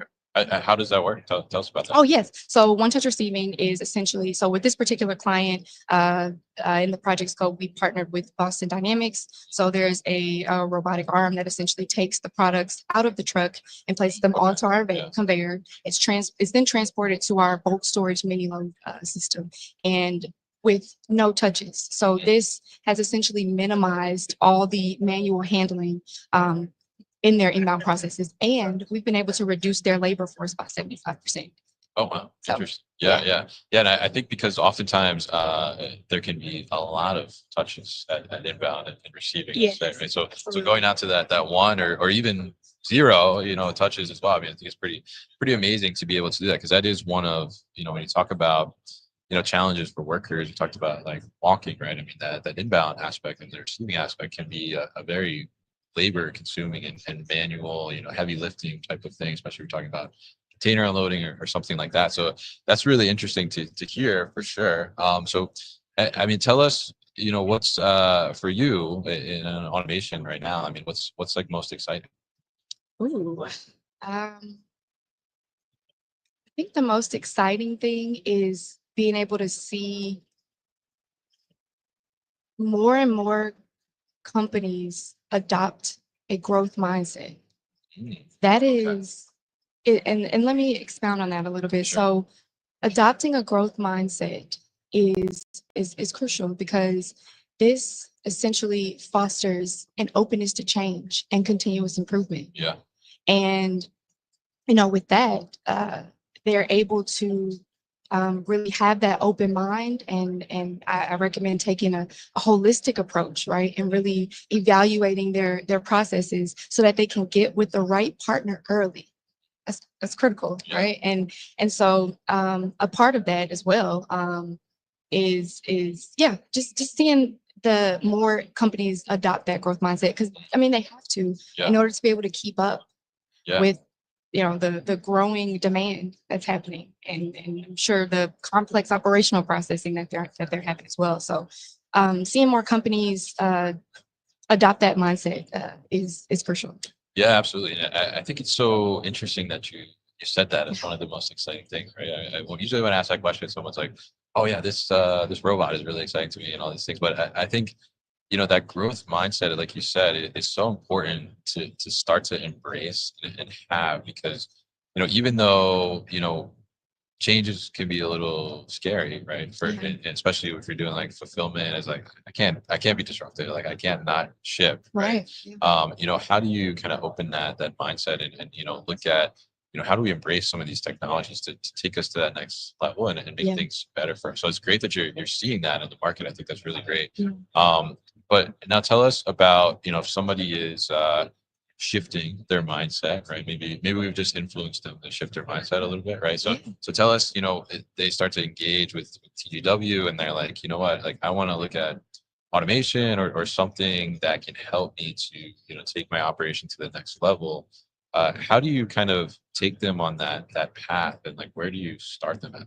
Yeah. So internally, we have an amazing process and experience for our clients. So, I mean, it starts with the discovery phase, right? We have to first see if there's alignment. And then from there, we go through qualification, of course. And then we go through what is essentially known as a really detailed needs assessment to really make sure we understand their unique challenges so that we can provide those tailored solutions to address their specific needs. From there, we then take them through realization, which is project management, right? Get software controls, everything going, commissioning, up and running.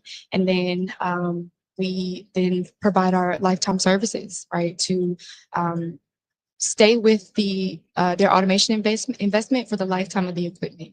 And so the growth mindset essentially starts at the very beginning, though, right? Asking the right questions, like what are they trying to achieve? What are they trying to solve? What are they trying to avoid? These types of questions kind of open that mindset to understand where they are and where they're trying to go. Yeah, absolutely. And I think that's good. And we got some comments here. People like that answer growth mindset. I host that. Oh, great. Yeah, Yeah. I definitely. don't know where to look. There's a million bunch of cameras, but Just talk to but- me. Just talk. yeah, no, good. So yeah, I mean, I think really interesting there, and definitely, a great perspective on kind of the market and the way people should start to think about this, because it's not just about it's not just about getting the solution right. It's about also like shifting that mindset, like you said, to be able to embrace the solution and be open to how do we continue to evolve and keep up, right? And be able to, I guess a few years, I think you're going to have to automate to be able to even compete, right? So, so very good insights there as well for me, Megan. And really appreciate you coming by and talking to us. If people want to learn more about TGW or get in touch with you, what's the best way? Yeah, well, I mean, the website, tgw-group.com, but LinkedIn, we are, myself and our entire business development North America team is here. Yeah. So TGW on LinkedIn, we are here and ready to talk, because with TGW, it's possible. Oh, So, okay. I like that little tagline. yeah, that was that's good. actually our new brand identity. Yes, From yeah, the yeah. rebrand. Yeah. Oh, tell us about that really quick. Yeah. So as yeah. of February 3rd, TGW has a new brand identity, and it's encapsulated by the slogan, "It's possible." And it's our company's commitment to merging humanity and technology, profit and public interest, speed and precision. With TGW, all these things are possible. We don't look at just either or. There's always a creative way to problem solve and figure out the best ways to really optimize supply chain operations and secure our clients' futures. So it's possible with TGW. Wow, I love that. Okay, I love Yeah. that. mixing in the humanity aspect there. Yes. Great. Yeah. TGW. So we're also not only, I know I gotta go, but TGW, we're not just industrial entrepreneurs, we're also social entrepreneurs. So we are a private foundational company, and 2/3 of our profits go back into the company and into the people and innovations. The other third goes to our Future Wings organizations, which are 11 nonprofit organizations that essentially pour back into the community for children in innovation and development and education. And so yeah, I'm really proud to work for TGW. I really am. I see that Yeah. definitely. Yeah. And she's got a great video too that she killed it on. If you can find it on TGW page. But Megan, really appreciate you coming by and thanks for talking to us about TGW. Appreciate it. Thank you. It's been a lot of fun. Thank And you. that is Megan from TGW Logistics. She's a business development manager over there. And growth mindset. Wow, what an answer. Definitely love that. And comments seem to love that too. So up next, we got James Malley here, co-founder and CEO of none other than Paccurate. James, how are you? I'm great. How are you? Good. Make sure we get you in here. So how's the show going for you so far? Show's amazing. Yeah. Say what you will about trade shows, they can be a little much, but there's something about Manifest where it's just like friends, just people you don't get to see in real life a lot, people you only know from Zoom. Yeah. So You get to see the lower half, like Exactly. below the top, you have the shoulders, legs, and feet. Well, I see a lot of people. And I'm like, oh, you're taller. Oh, God. believe me, Yeah. every time for me. Yeah, so it's great. It's really exciting. Yeah, absolutely. So, so you're with Paccurate, right? Which is your company, right? So tell us a little bit about Paccurate for people that are not familiar. Sure. So I imagine probably 90% of your listeners know what cartonization is, or at least heard the term. But about 11 years ago, shippers were really starting to get dinged with dimensional weight fees from the carriers who had kind of recently expanded that penalty from air freight to ground. And so we had some shipper clients that said, hey, can you go find some good cartonization so our margins remain intact? And we couldn't really find anything we thought was fast and flexible. And so that kind of started our journey. That was 11 years ago. I was a little baby back then. But we've since grown quite a lot as the market has become like more interested in packaging efficiency as a strategy.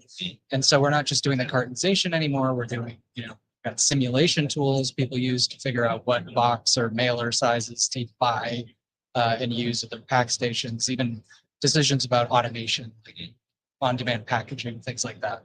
And actually, I'm excited to be here, Kevin. You know why? What? You get the exclusive for we're launching a Get ready. product. Yeah. Here we go.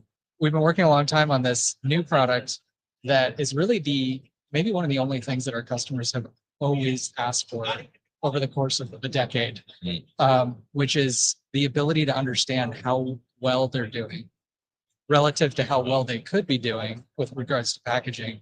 And how well they're doing relative to their peers. So at Manifest on the new warehouse, we're announcing and launching Pack Health. Okay. It's a big deal for us because it's really the culmination of like a decade's worth of learning and feedback from customers. Really excited to get it out there. Have this really easy to understand credit score for packaging efficiency that people can track over time. Wow, the packaging credit score. Yeah. Love it. Okay. And you heard it here, exclusive, right? First. So Pack Health, I mean, that's definitely very exciting, right? And I think what's cool there is that you said not only, can you see how much better you could be doing, but how much better you could be doing compared to others in the industry, right? So that kind of gives you, because I think sometimes, we try to think like, am I performing like, my competitor or somebody similar to me is performing, but how do I really know, right? So tell us a little bit about, from the Pack Health perspective, if somebody implements that, they're utilizing it, what would they actually see? Like what would be an example of what it would tell them? Sure.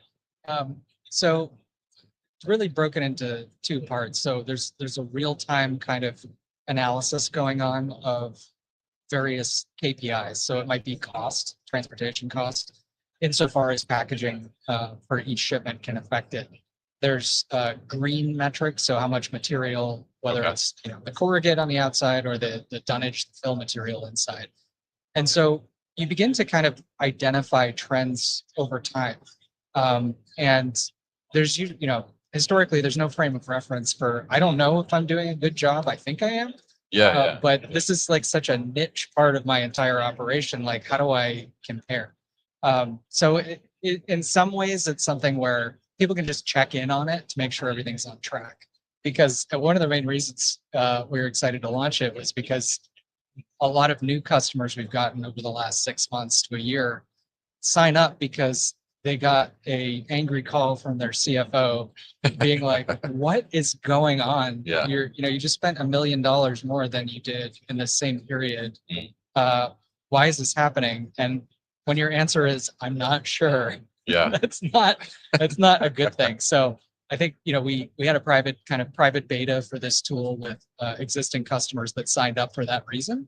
And so basically, instead of blowing $1 million over weeks or months, they can see immediately when things start to go sideways. And the causes are myriad. They could be they ran out of a specific kind of packaging, or they did a promo on a certain product that they hadn't figured out how to pack efficiently, or something with labor. So it's really kind of a diagnostic tool to prevent the worst from happening as well. Interesting. So I mean, would you say it's it's giving you an assessment of how you're performing, right? But it's also giving you a little like preventative action too? Yes, it will absolutely point you to, as best it can, kind of things you can do. So if you're noticing your packaging efficiency degrading over time, well, it might be time to go, whether you're using our tool or maybe you have a packaging consultant to figure out, okay, if I add another box, what is that box size? Or if I have too many boxes, how can I consolidate these things to sort of address this issue?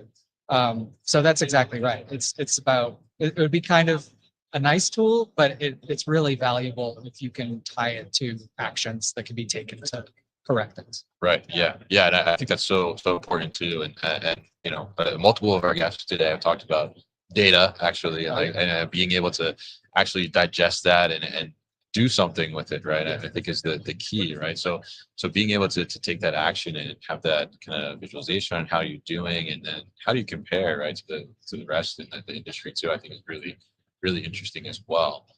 So definitely exciting for you, Pack Health, and we appreciate you coming on and having the exclusive with us here. But if you look at kind of the world of cartonization right now, what do you think some of the biggest challenges are for people right now?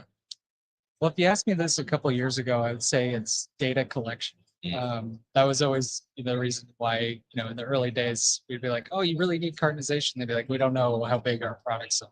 We'd say, well, sorry. Yeah. Thankfully, that's changed. I think it's that a lot of these companies are, or at least we're hearing, a lot of these companies are thinking of packaging, period, as a strategy for the first time. Whereas before it was kind of more like a fire to put out. So they're big kind of they're big questions that we're being asked to answer about pretty expensive automation investments that affect packaging efficiency, whether it's the way that the last 100 feet of fulfillment are set up, or is it a pack size machine, or some other piece of automation like that where they feel like they have to take a big swing at it. So those are the kinds of conversations that we're seeing play out. Yeah, interesting. And yeah, and I have in my notes here, I think the last time we had you on the podcast about maybe 3 years ago, I think. Is that true? Yeah, wow. I think. Parcel Forum? No, I think we had you on like very early, kind of like when you're. No, I think it was like remote. We did like full podcast. Oh, but okay. So it's been like a lot of evolution in that time, I think, of what's been happening. Obviously with you guys, Paccurate, I know you did a nice raise recently too, and you had that great skate deck that still waiting on one of those to be able to get as well to hang on the wall. But yeah, I mean, I think it's interesting to see, like you said, that this kind of idea and journey started for you like 11 years ago, right? And now it's becoming more and more top of mind for people, and it's evolved from just the data collection to now, how do we actually make this part of our strategy? And I'm curious, as you see, like the landscape of fulfillment, continue to evolve and change a little more. What are some of like the main drivers for some of these issues that come up around cartonization in the first place? Yeah, I mean, cost in general. So anytime, your margins start eroding. So we get a lot of inbound interest always after the GRIs. When carriers jack their rates up, everybody's like, oh, great, how am I going to deal with this? And, packaging is kind of central to that in some ways, if you think about it. I would say the retailers and 3PLs that come in kind of like the most hot and heavy, I guess, the fastest are the ones where there's some like customer complaint. Usually it might be like a social media post of a really badly packed box that like a human can fit in when they bought like a pen or something. That makes it to a CEO somewhere who goes on a warpath and is like, why are we, this makes no sense. This reflects pretty badly on our brand. So those are like the big drivers. The cost stuff tends to be like cyclical. On after peak as well. Everybody's like, oh man, that was brutal. I got raked over the coals. What can I do outside of negotiating with my parcel carrier to kind of control this cost? Yeah, absolutely. And I think it's always interesting to see when people post those kind of things, right? And the space. I think my favorite one I saw was somebody ordered moving boxes, and they had the dimensions of the moving box if the moving box was put all together in the system. So so they got these huge boxes for just like one moving box inside of each box. But it can go a long way and make a big difference there. And really interesting how you've kind of continued to evolve this and continue to tackle the problem. And it's super exciting about pack health and how that's going to give even more visualization into how are we doing and what could we be doing better, right? Which I think is a great thing to do there. So always a pleasure with you, James. If people want to learn more about Paccurate and get better at their cartonization and some savings there, what's the best way to do that? Well, if you're listening to this and you're here at Manifest, you can stop by booth 820. Otherwise, you can find us online at Paccurate.io. All right, perfect. James, thank you so much for stopping by. Thanks, Kevin. Good to see you. That's James Malley of Paccurate there, solving your cartonization problems. And up next here, we got Sean Hagan. Come on in, Sean. Good to see you. Sean is the CEO over at CartonCloud. How are you, sir? I am good, Kevin. It is always great to see you at Manifest. Good to see you too. Yeah, come in a little closer to the microphone. There we go. Yep. Always good to see you, definitely. So for people that aren't familiar, give us like a little bit of scoop on CartonCloud. Absolutely. I feel like I should make you do it. You've heard it enough times now, but I see if you can. But maybe next year. We can do that. So CartonCloud, we're a warehouse and transport management software company targeting basically building software for third-party logistics businesses. So really focused on the small to medium, sort of mid-market enterprise, 3PL warehousing space, and asset-based last mile transport, and being able to provide both of those solutions in the one system. For us, it's really about ease of use and flexibility to make sure that these businesses have the software that allows them to do whatever they need to do as a business. It doesn't sort of lock them into sort of one workflow or one sort of ICP. And then also providing, I guess, like all of the support that goes along with that to make sure that they're successful with the software. But real ease of use, flexibility to help them grow their business, make more money, do whatever it is they want to do, take a holiday, whatever it is that they're trying to that's do. true. I'm sure there's some like business owners out there that are like, I just want to take a holiday. Yeah, they're just like, hey, I actually like, I need my business to be able to run without me. So so hey, it's whatever helps them. Yeah, absolutely. And you mentioned there that your target is kind of small to medium sized business, right? So for that segment of the market right now, what's really kind of top of mind for them at the moment? Yeah, it's a great question. Like, I'll be honest, what's top of mind for them is a lot of the uncertainty that's coming out of the sort of ever-changing sort of geopolitical spectrum with tariffs. It's obviously a lot of tariffs. But it's really just the latest disruption, whether that was sort of freight recession that was or wasn't, depending on who you talk to before that, whether it's geopolitical, environmental, economic, like it's just the latest kind of wave of uncertainty that's come to the industry. This one's obviously come in with a little bit less notice than maybe what logistics is used to getting. It was pretty quick.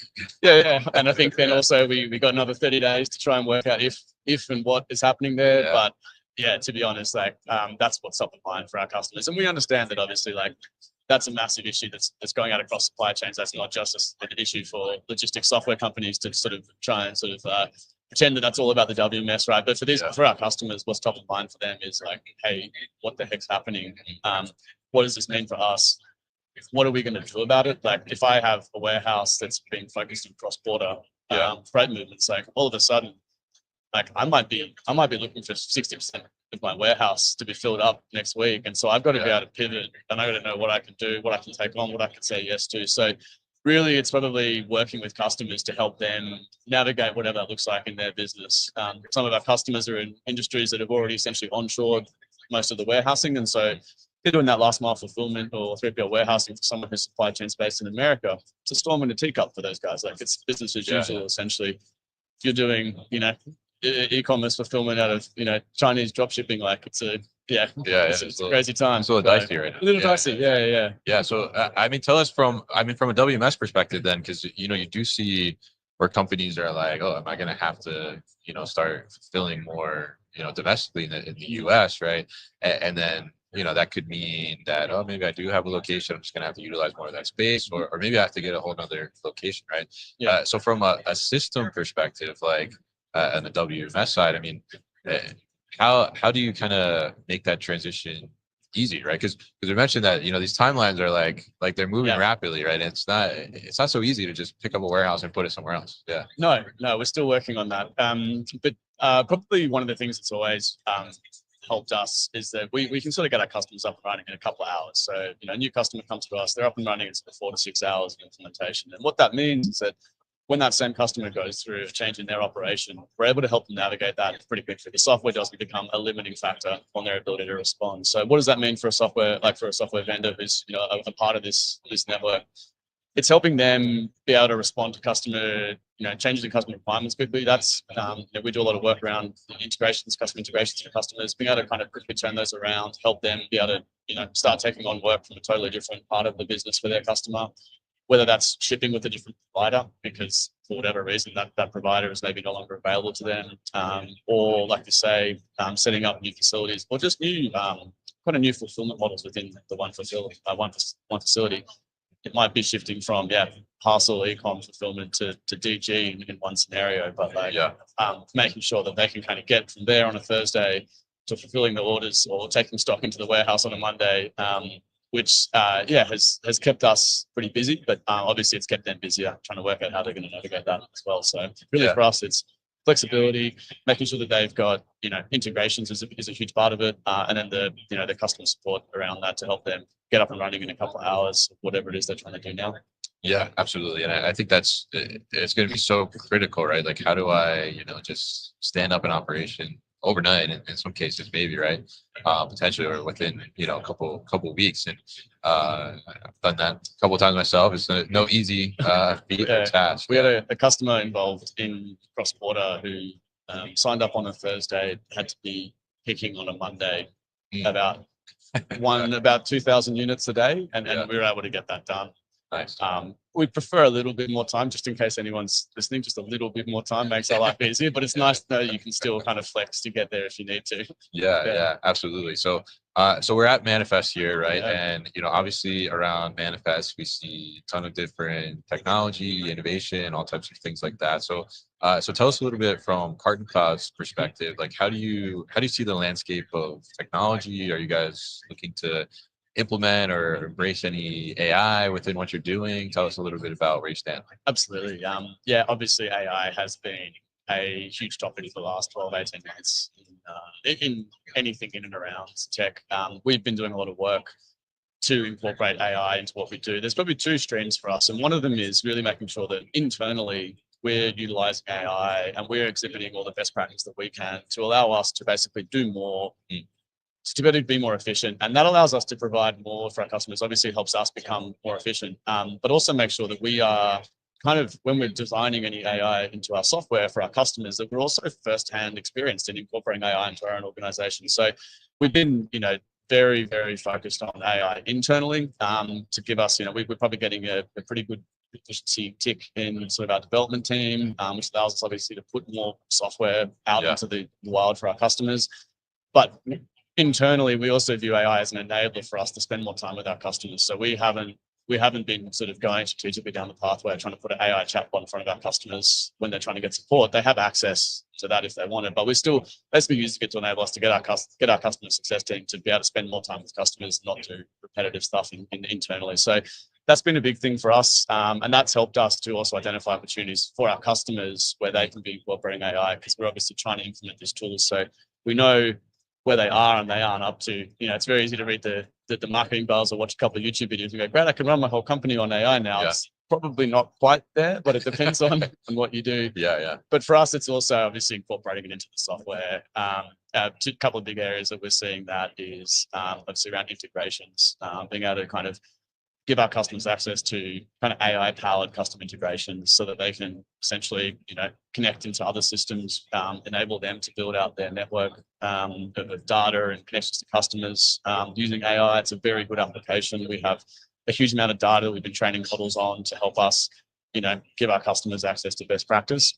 And then, obviously reporting and exception handling, being able to incorporate that AI or ML stuff into the way our customers can assess their own business. One of the things about sort of selling and supporting SMBs is that they don't have an in-house, IT team or AI team. Yeah. So they're really looking at us to help them get the tools they need to be able to do that. And then finally for us, our future vision of the WMS and the software architecture is around basically being able to give our customers access to like an AI configuration tool, so they can customize their own software using AI and start getting away from some of the checkboxes and stuff that we all, we all kind of value and appreciate when we need, this specific workflow. But being able to incorporate AI into the actual core of our software, so they want to do something completely different, that they can actually go and use AI to configure that within the software. So that's a really exciting, kind of forward-looking vision for us. I think that's where we're going to start to see a lot more coming out in the second half of the year, but making sure that we, break it down into crawl, walk and run, so our customers are getting value today and they're getting more and more value over the rest of the year as well. Yeah. We're not the only ones actually doing anything with AI, surprisingly. So. Oh, really? I hadn't heard that. Yeah. No. I mean, I think, you have to touch on it because it's, you do see so many companies out. It's .ai. I think if I was we do this with our own software vendors, right? Like we are a software company. We also buy a lot of software, and any of our customers or any of our vendors that are not incorporating AI into what they're doing, we're reviewing to make sure that they're the right vendor for us long term. So we would hold ourselves to the same standard. And there's some fantastic other companies here that are doing some cool stuff with AI. And I think ultimately it's good for the consumers. They're going to end up with better software at a more affordable price point. So maybe a little less headaches too, right? I mean, it'll just be the next. But it won't be. It won't be tech related. So definitely. And I'm curious too. I mean, because you guys are focused on small and medium-sized businesses, as you said, and we talked about here.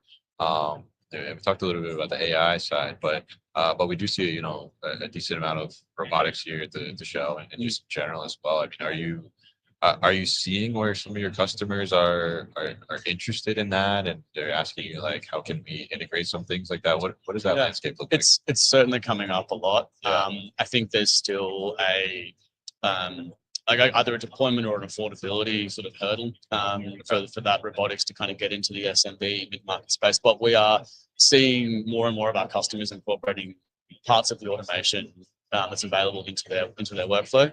For us as a vendor, one of the things we've always been strong at is the ability to kind of customize our software, but also create kind of custom integrations. So it's usually a pretty straightforward process for us to incorporate these systems for our customers. But the reality is for these guys, it is about trying to find the right solution that helps them save money and operate more efficiently. But it's coming very quickly, and every year it's cooler and cooler to see the stuff that people are coming here. Crazier and crazier. Yeah. So it's certainly you know, we're lucky, I think, that by being forward, I guess being forward capable around integrations, it's an easy curve for us to kind of support our customers up. But you know, it's really on the vendors to continue to kind of make better and better stuff to get down into the SMB space. Yeah, absolutely. So very interesting to get your perspectives and also get some of that insight too, and like the smaller to medium sized business. That's what they're up to and what they're thinking about too as well. Because I think they're really they make up a large segment of the industry, right? And you know they need to get love too. I think that's what we're like the here. Yeah, no, that's what you guys do. Yeah. Those top 100, like we'll get to them one day, but the other 15,000, that's what we. That's why I get out of bed in the morning to go and help those guys. They're also much nicer to deal with if anyone's watching. So yeah. There you go. So Sean, really appreciate you coming by the booth and talking to us today. If people want to learn more about CartonCloud and you know maybe they're an SMB and they want to give you another reason to get out of bed in the morning, what's the best way to learn more information? Best thing is to hit the website CartonCloud.com. We've got a bunch of great information up there, a lot of case studies, but reach out and talk to one of our team.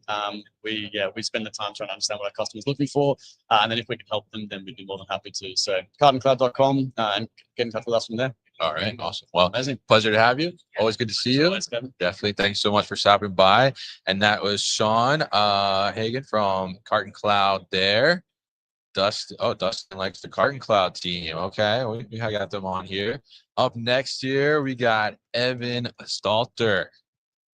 Evan, the co-founder and chief product officer at not one, but two boxes, right? Boxes. 2 boxes. Evan, how are you? Good, man.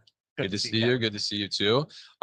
So how's the show going? Yeah, it's great. We're getting a lot of interest, a lot of meetings with 3PLs yesterday, seeing a few brands as well. So always a great show. Yeah, absolutely. And so we've had 2 boxes on a couple times on the show. We had you on once before, right? Yep. But for people maybe that are not familiar, give us a little brief overview. Yeah, 2 boxes is return software that runs in your warehouse. So we make returns processing easy for your associates and provide a ton of data back to you as a 3PL, and also make that available for you to provide to your brands as well. Yeah, absolutely. And you guys have absolutely kind of blown up over the last year, 2 years it's been now. Yeah, I mean, Kyle and I have been doing this for 3 years now, but the product's really been in market, you know, kind of out of that pilot phase for about 18 months now. Yeah, and it's been great to see you get so much traction with it, and you know, I think it just highlights kind of the problem that is there, right? So let's talk about that a little. Tell us what's going on in returns right now. Yeah, right? I mean, I have a series on LinkedIn called Ship People Return, and fraud is probably the wildest thing that's going on in returns right now. Yeah, I see some of that shit you post. Yeah. And it's the audacity of people and the things that they send back. It's pretty wild. Yeah. So, I mean, talk to us a little bit about that, like, because, you know, maybe, you know, I'm sure we have some good bystanders watching here at home that wouldn't do something like that. Yeah. But, you know, tell us what is the reason there? Like, what is the driving factor for that? Yeah, I think people realize that there's not good systems in place in warehouses, and there's no accounting on the backside of a return. So they realize that they're going to get to keep their item and get the refund, and essentially get free items. So we've seen people return bricks instead of cookware sets. We've seen people return empty like makeup canisters. We saw people just return like plain old like used shoes. So you buy a new pair of shoes, you send back, send back your old shoes. Yeah. I mean, it's just wild, right? And so, I mean, for a company, right?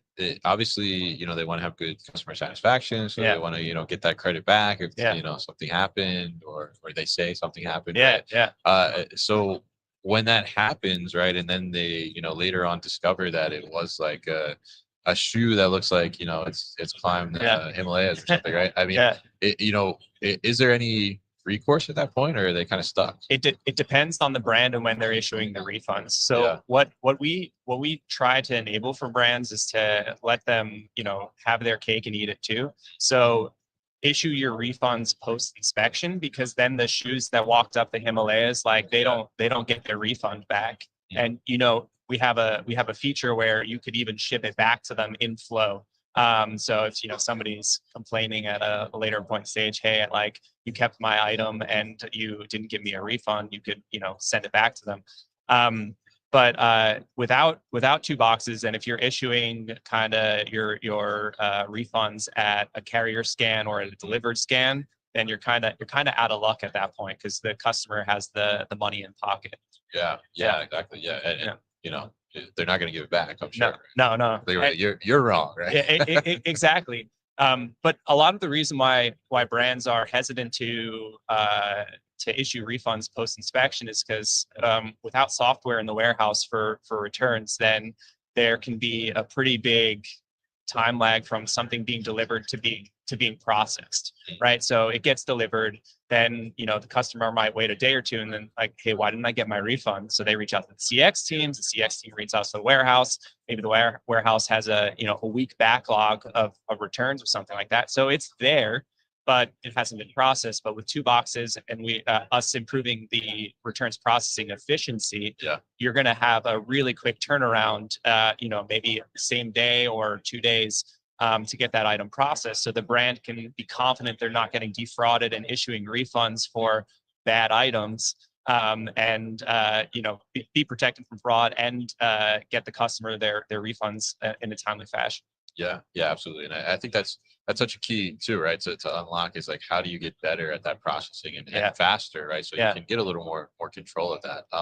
So I'm curious, what is because obviously you have these customers that are doing returns, so there's a lot of returns volume that you guys are seeing and I guess getting privy to, right? I mean, what's the craziest thing that you've seen so far?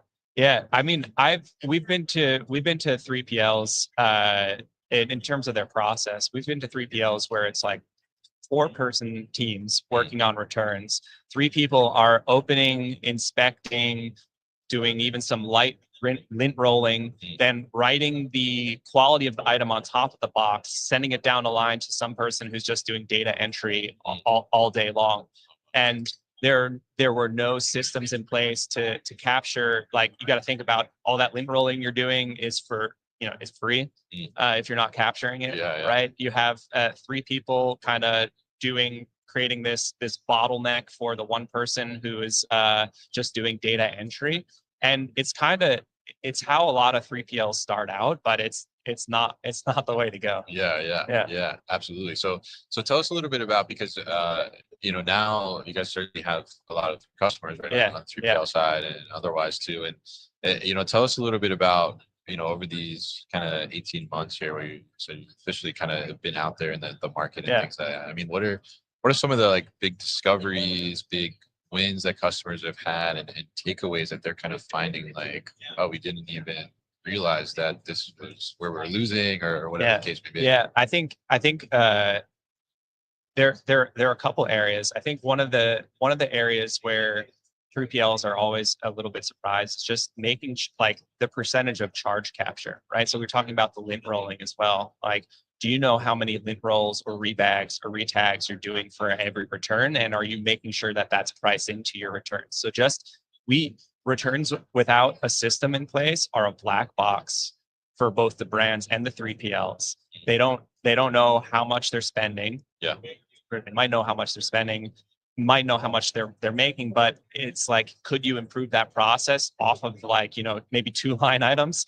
Not really. So what we're really doing is just shining a light on the process itself and giving the data to the 3PLs to then make better decisions and price better for their merchants, and overall just improving that process. Yeah, absolutely. I think it is kind of like, it's like a necessary evil, right? Yeah. It's like people hate returns, right? And in the warehouse side, like, they don't want to deal with it, right? And we talked about before. It's always that dark corner. It's in the dark corner, right? It's hiding back there. And if somebody walks in, they're like, oh, what's that mess over there? Like, oh, that's returns. A true test of a 3PL is you walk in and you ask the returns section, is like, how's it going today? And if they can't tell you it's going well or what they've done, then you see a lot of like pen and paper. You see a lot of whiteboards where people are just writing down like how many units they processed, and we have autonomous driving cars in San Francisco, and you're telling me that we can't have a system in place where you don't have to use a whiteboard? Yeah, I mean, definitely. And I just rode in one of those recently, a couple weeks ago. And I was thinking though, when I was in San Francisco, I'm like, wow, they can do these autonomous taxis, but the traffic from San Francisco to San Jose was horrendous. How come they can't solve that? I don't know. But soon. Maybe that's Two Box's future. You can do that there, right? The return trip. Right? Exactly. So, very interesting. And I think obviously, a huge issue, and, the issue is continue to grow, right? The more people embrace online shopping, and, the more convenient, right, we make it for the consumer, like the less, they feel bad for like ordering 3 sizes and sending 2 back, right? And so do you see that, is the problem as a greater whole? I mean, is it getting better, or are we still getting worse? I think it's getting worse, especially with Gen Z. There was a study recently, I forget who did it, but it's like they bracket more than any other generation. They don't see an issue with wardrobing, so buying it, wearing it to an event, and sending it back, essentially renting the clothes from the brands. And that's like, it has real impact to brands who are trying to break through.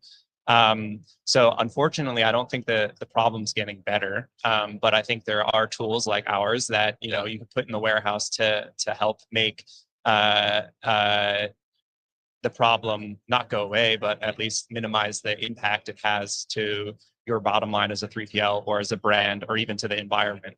Yeah, absolutely. And I think it is too, like, I teach, like, and they're Gen Z students, and, I talk to them about returns. I'm like, you guys understand, like, and a lot of them are like, really, all that goes into returns? Like, they don't think about it, right? And I think, I mean, part I think is on, some of the brand side that have enabled like that, right? So I think the last time we talked about this a little bit, and maybe brands are like changing the way that they look at returns, and maybe they're trying to track, like, who's a repeat offender and things like that. I mean, are you still seeing a little bit of a shift happening there? And do you think there's going to be evolution where brands are not trying to be as big of an enabler as they have been? Yeah, I think you'll start to see, especially this year, dynamic return policies, not on an individual level, but kind of on a cohort level. One thing that we've been building with all the data we've been collecting over the last 2-3 years is like a returner score. We talked about this a year ago. It is a real thing now. It's currently just being used by us, but bracketing people into, like, these are good returners, these are not so great returners, these are bad returners, and then us providing that information to RMA providers so that they can enable dynamic policies. So, if you're a consistently poor returner, you're going to have a restocking fee or a return fee, versus your best customers who, always return things in great conditions. Great conditions, it's going to continue to get the free return. Yeah, absolutely. And I don't know, do we have any bad returners at home? 2 boxes will find you, right? So, but I mean, I think that it's so interesting, right, to see kind of how the mindset of individuals have kind of like shifted in that way. And, it's like you're trying to make the consumer happy by making things easier, but then like creating more problems for them. So it's great that you guys are coming in to kind of solve that and address that. I'm curious, I mean, when a company kind of first approaches you, or you first approach them, I mean, what's like the biggest thing that they say about returns is like, oh, this is the problem that we have returns. We have no visibility. They're like, we know that 20 to 40% of our items from the brand side, they're like, we have 20 to 40% of our items being returned. We don't know what our return to stock rate is. We have no visibility into, like, they can't essentially build a P&L. They don't know the value of their returned items. So on the brand side, it's visibility. On the 3PL side, it's like everybody starts out, and rightly so, when you don't have enough volume, you don't need a system in place. Right. But everybody starts out with pen and paper, and then maybe they move up to a Google Sheet, or use some functionality that's already built into their WMS, and it's a great way to start. But when you start to have 1,000 returns a day, 2,000 returns a day, then that system breaks down quickly. And for 3PLs, you sign one new brand, and all of a sudden you can have that, 1,000 yeah. returns a day, and it comes on quick. So, you know, when we start talking with people, it's generally like, you know, we need this immediately because we just signed that client, or it's like we have line of sight to a few of these brands that have high return volumes, and we're going to need a system in place soon enough. And the cool thing about 2box is we provide the hardware and the software, so it's all off the shelf hardware. But what that does is allow us to deploy super quickly on site. So we can deploy in a matter of days. There's a little bit of pre-work that needs to be done on the brand side to get you know, their API keys and to digitize their SOP. But like in the warehouse, where, you know, we deploy in like 2 hours. Yeah, it's kind of crazy. So 2 hours. Yeah. So good. if you have any issues, we can help you today. Yeah. I'm sure people are like, oh my God, I hate my returns. Yeah. I mean, when you think about like, you know, when you hear warehouse software, my mind always goes to like, oh, the deployment's going to be like the 8-month project with, you know, like multiple teams figuring out all the integration points. And, you know, it doesn't need to be that way, or at least it doesn't need to be that way at the start. I'm always an advocate of like, at the start, let's prove the value of the product for the complexity that we're solving, which is, you know, inspecting and dispositioning returns. And you can always either double touch it into your WMS or, you know, CSV upload or however you want to get that inventory back to stock.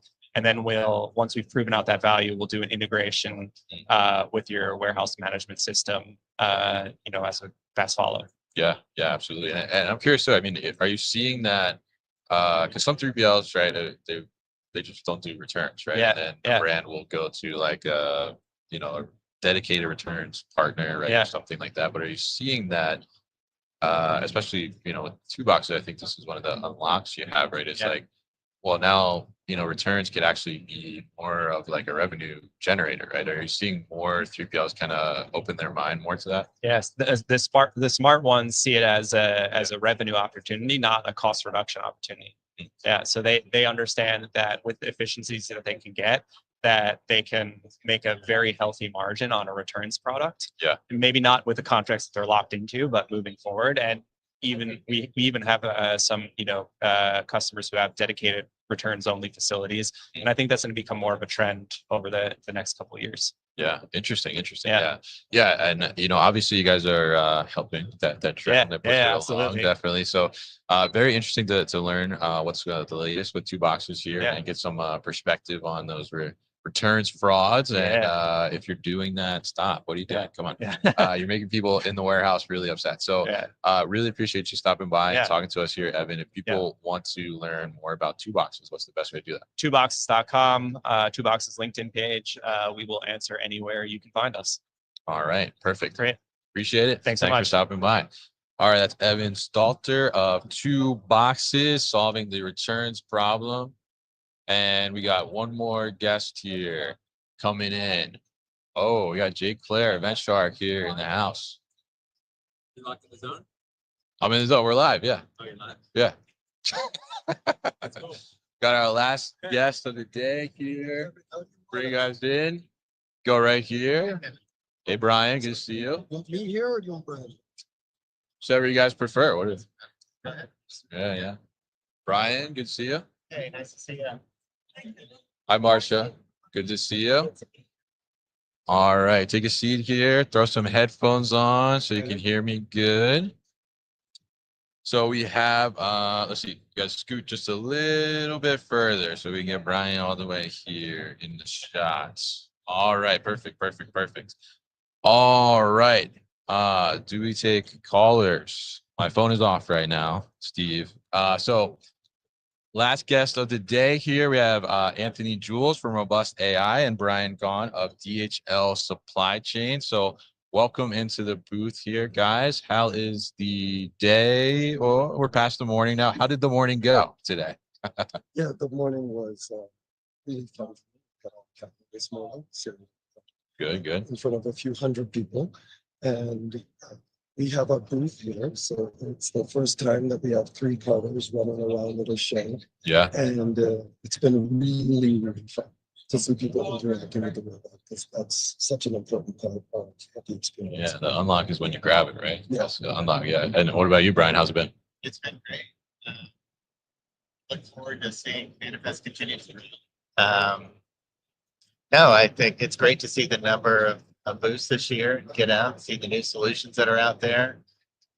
Finish out the keynotes this morning, which was fantastic, and get an opportunity to see great suppliers such as Like this guy right here. Yeah, definitely. Yeah. So, so Brian, why don't you kick us off here? Tell us a little bit about you're with DHL supply chain. Tell us a little bit about your role and what you're focused on, real briefly. Yeah, sure.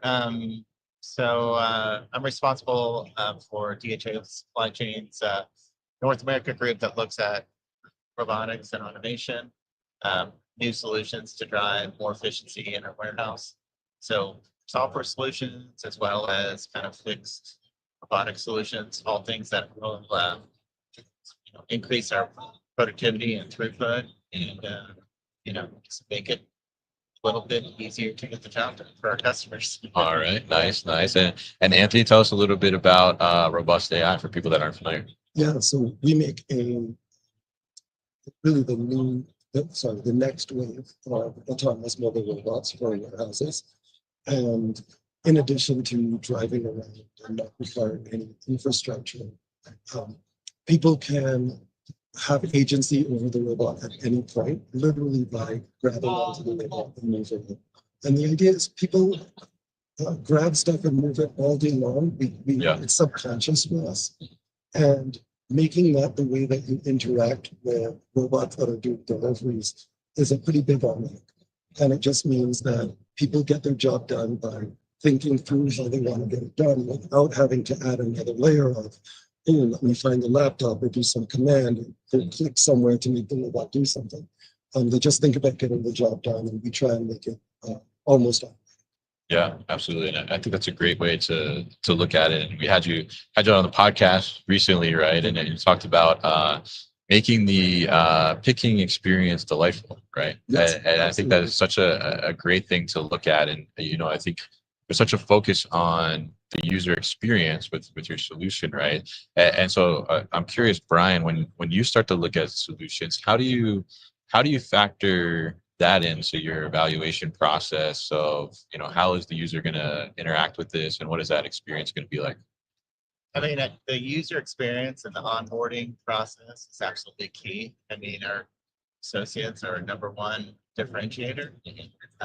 So having them work with a solution such as Robust that is easy to onboard, intuitive for them to work through the process flow is absolutely critical. Yeah. So, we want our associates to come to work and, not be strained and stressed, work through the day and go home feeling refreshed and ready to come back the next day and excited about working with the latest solutions as well. Yeah, absolutely. And I think that's a great way to look at it. Like, how do we make that employees' day better, life better in a sense, make them more comfortable, and not send them home at the end of the day exhausted and all they want to do is just crash on the couch, basically, right? They can have time for their family or whatever they want to do. So, so now we have you here together on the show, right? Because Robust.AI is currently in two sites, right? 2 active deployments with DHL. So tell us a little bit about the relationship here and how that kind of came about. Sure. So, we first met a year and a half ago, and I think what caused the relationship to gel was really our focus on that experience of the floor associate.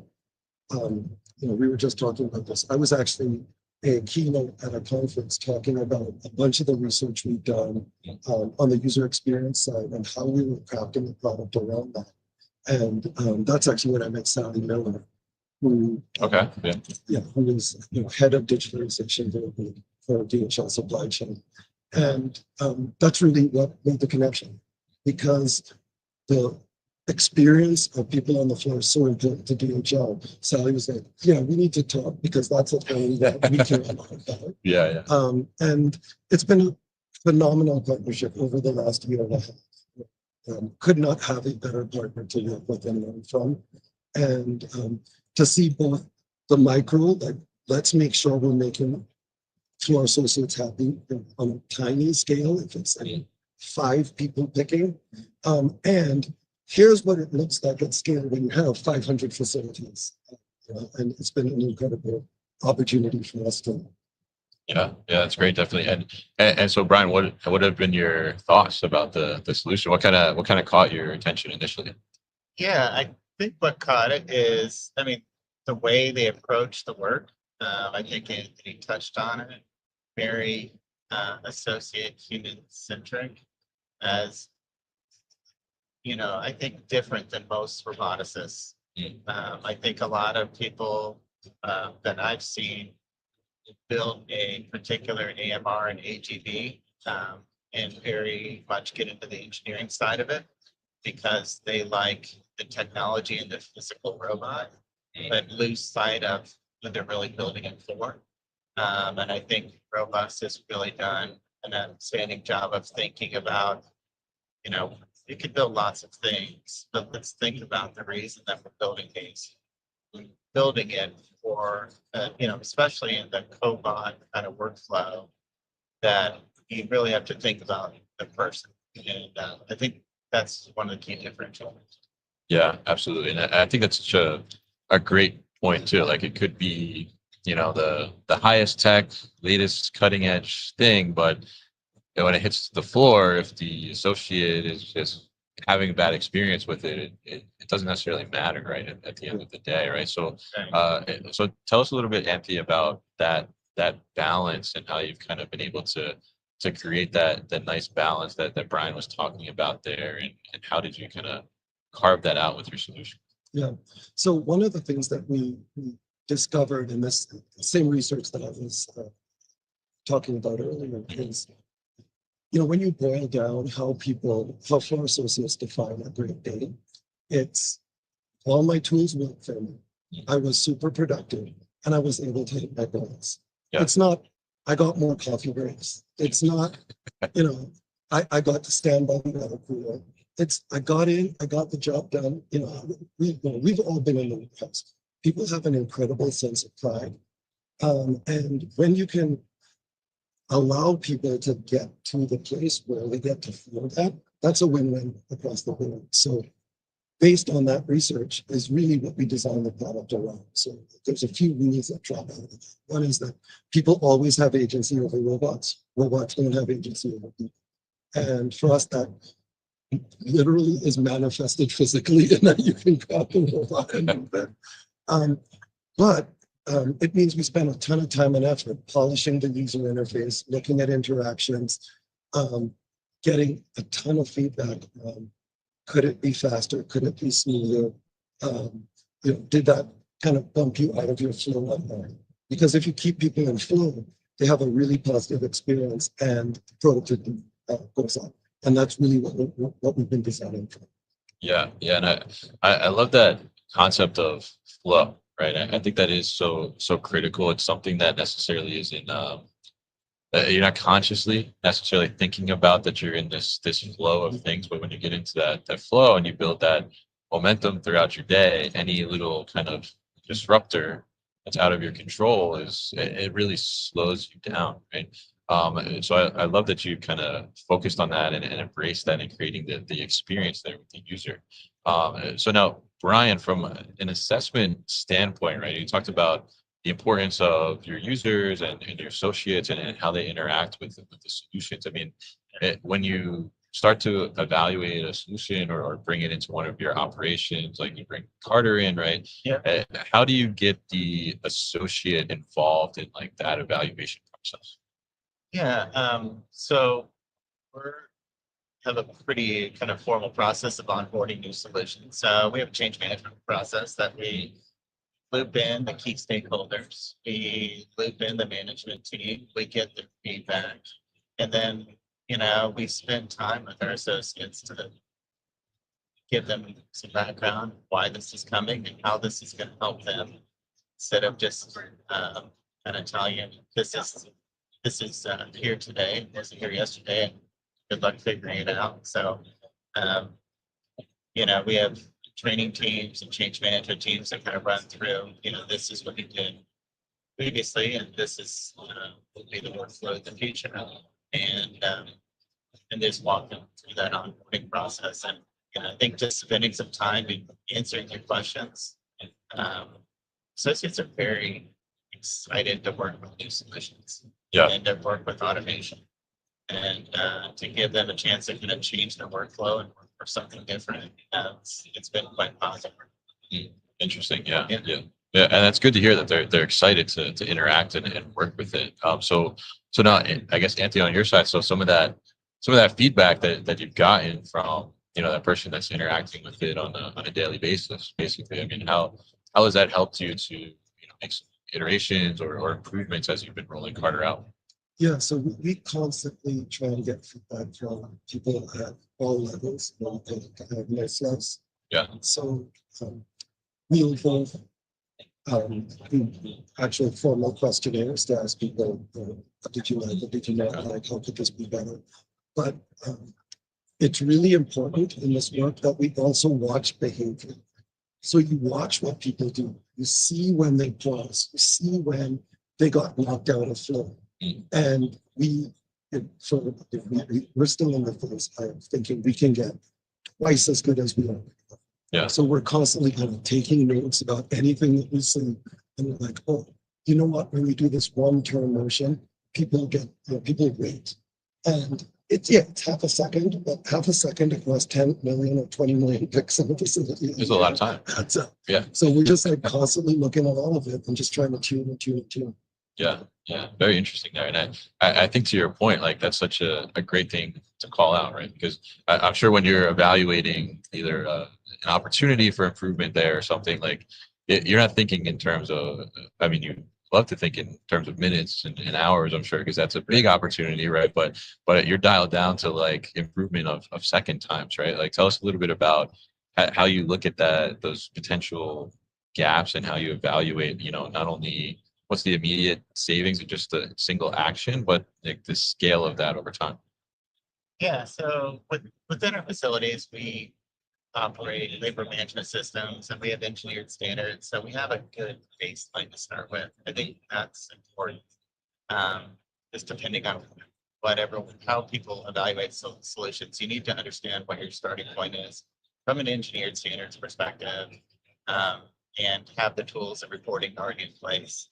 The time to start monitoring something isn't after you go live with a new solution.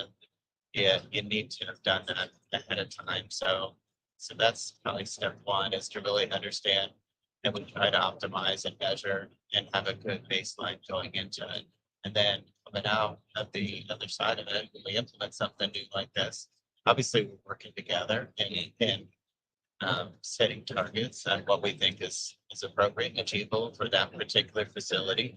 And I think that's important to know that for a given technology, the prod rate at one site, may be different than the other. And that has a lot to do with, the type of product, the number of lines per order, product profile.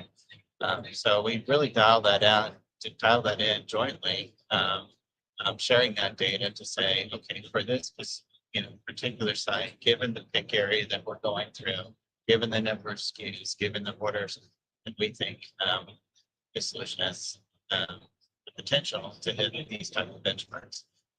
So we have that going into it, and then coming back out once it starts operating, then we go back and say, here was our baseline, here's our target, and then start measuring all those things and how we're performing today. So, yeah. Right. Interesting. Yeah, it's interesting to kind of hear the evaluation process there and the thought process behind that, because I think there's a lot of people that are probably listening or will listen to this, and they're trying to think about how do they approach solutions like that as well. So I'm curious, Anthony, from Carter's perspective, right?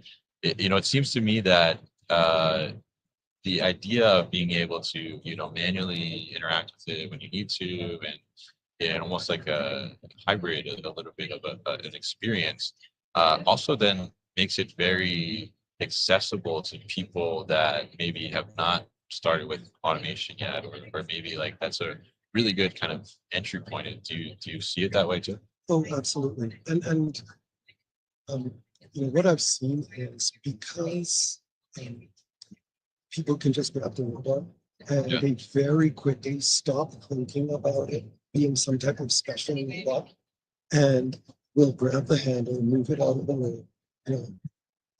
Robots are lined up, and for some reason they want to do cart bait on one robot before the other.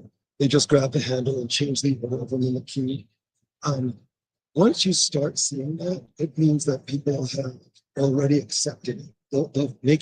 We spend a long time making the form factor familiar so that people will not feel like they have a big hurdle to get over. And once you see people just start grabbing it and moving it around, you know that you're already over that hurdle. And we see that in the first few hours on the floor. And it's been an incredible thing. Actually, Brian and I were just talking about this earlier in the show. You design for it. And I've now seen it hundreds of times, and it doesn't get old. Yeah. Every time I see someone start just treating it like an object in the world and forget that it's a robot, I'm like, yes, our job here is done. Yeah. Because that was the goal. Yeah. Yeah, absolutely. And I think, to your point, we think about, oh yeah, like we see this thing and it stands out, right? I mean, I'm looking across here, there's like the robotic dog, right? It catches your attention, but to your point, like a really good product at the end of the day is like, it just becomes naturally like a part of your movements and what you're doing. And I love that, you've been so thoughtful in that user experience, being able to design that. And I can't wait to get over and try it too at your booth here a little later today as well. So very interesting talking to you both, and really appreciate you coming on to share with us here. And it's great to hear, both from the solution provider, but then also the solution user perspective too, and how that's kind of been working, how it's come together as well. So we definitely look forward to seeing how Carter continues to evolve, and we definitely look forward to seeing maybe Carter get more than two deployments, right? I'll get that for you, Anthony. Thank you. There we go. And so if people want to learn more about Robust.AI, what's the best way to do that? The best way to do that is just on our website, Robust.AI. And if you're at the show, booth 709. All right, great. And Brian, what about DHL Supply Chain? What's the best way to find out more information, or maybe find out a way to go work for DHL and work with Carter? It's tons of way. Yeah, DHL.com. We've got plenty of opportunities. You can see all the exciting things we're doing in innovation. If you're interested in coming work for us, love to have top talent as well. So, all right. Well, thank you both so much for coming by the booth and talking to us today on our live stream, and really appreciate it. Thanks a lot. yeah, thanks for having us. Thank you. All right, so those were our last guest of the day here on the New Warehouse Podcast Live at Manifest 2025. Hopefully we were able to give you a little taste of what is going on in the supply chain space here, specifically at Manifest. The floor is abuzz, lots of things happening, and we'll be bringing you additional content as well in the next couple of days, as well as the next week too. If you missed the live stream or missed parts of the live stream, we will be taking each individual conversation and making them into mini podcast episodes that will release in the next month. So you'll be able to digest and reference those and come back to them if there's solutions that caught your attention. Also, while we're here on site, if there's anything in particular that you want to see or you want us to focus or capture on, feel free to leave a comment or shoot me an email or send me a message here on LinkedIn as well, and we'll grab some clips for you. We'll be doing some additional podcasts, and yeah, hope to see you on the podcast in the future. For all things The New Warehouse, head to thenewwarehouse.com. Subscribe to our YouTube channel. Just search for The New Warehouse, or subscribe to us on your favorite podcast platform. Thank you, everybody, for tuning in here. It's been a great time, and I do smell lunch over here. So I think we're going to do that in a couple minutes. But just a reminder for you guys, remember that warehouses are sexy. Thank you so much for the support, and we will see you at a future conference, or we'll see you online somewhere. Thank you. Oh, Dustin, any upcoming events we plan to be at? ProMat. We will be at ProMat. We'll be doing live stream at ProMat just like this, Monday, Tuesday, Wednesday morning.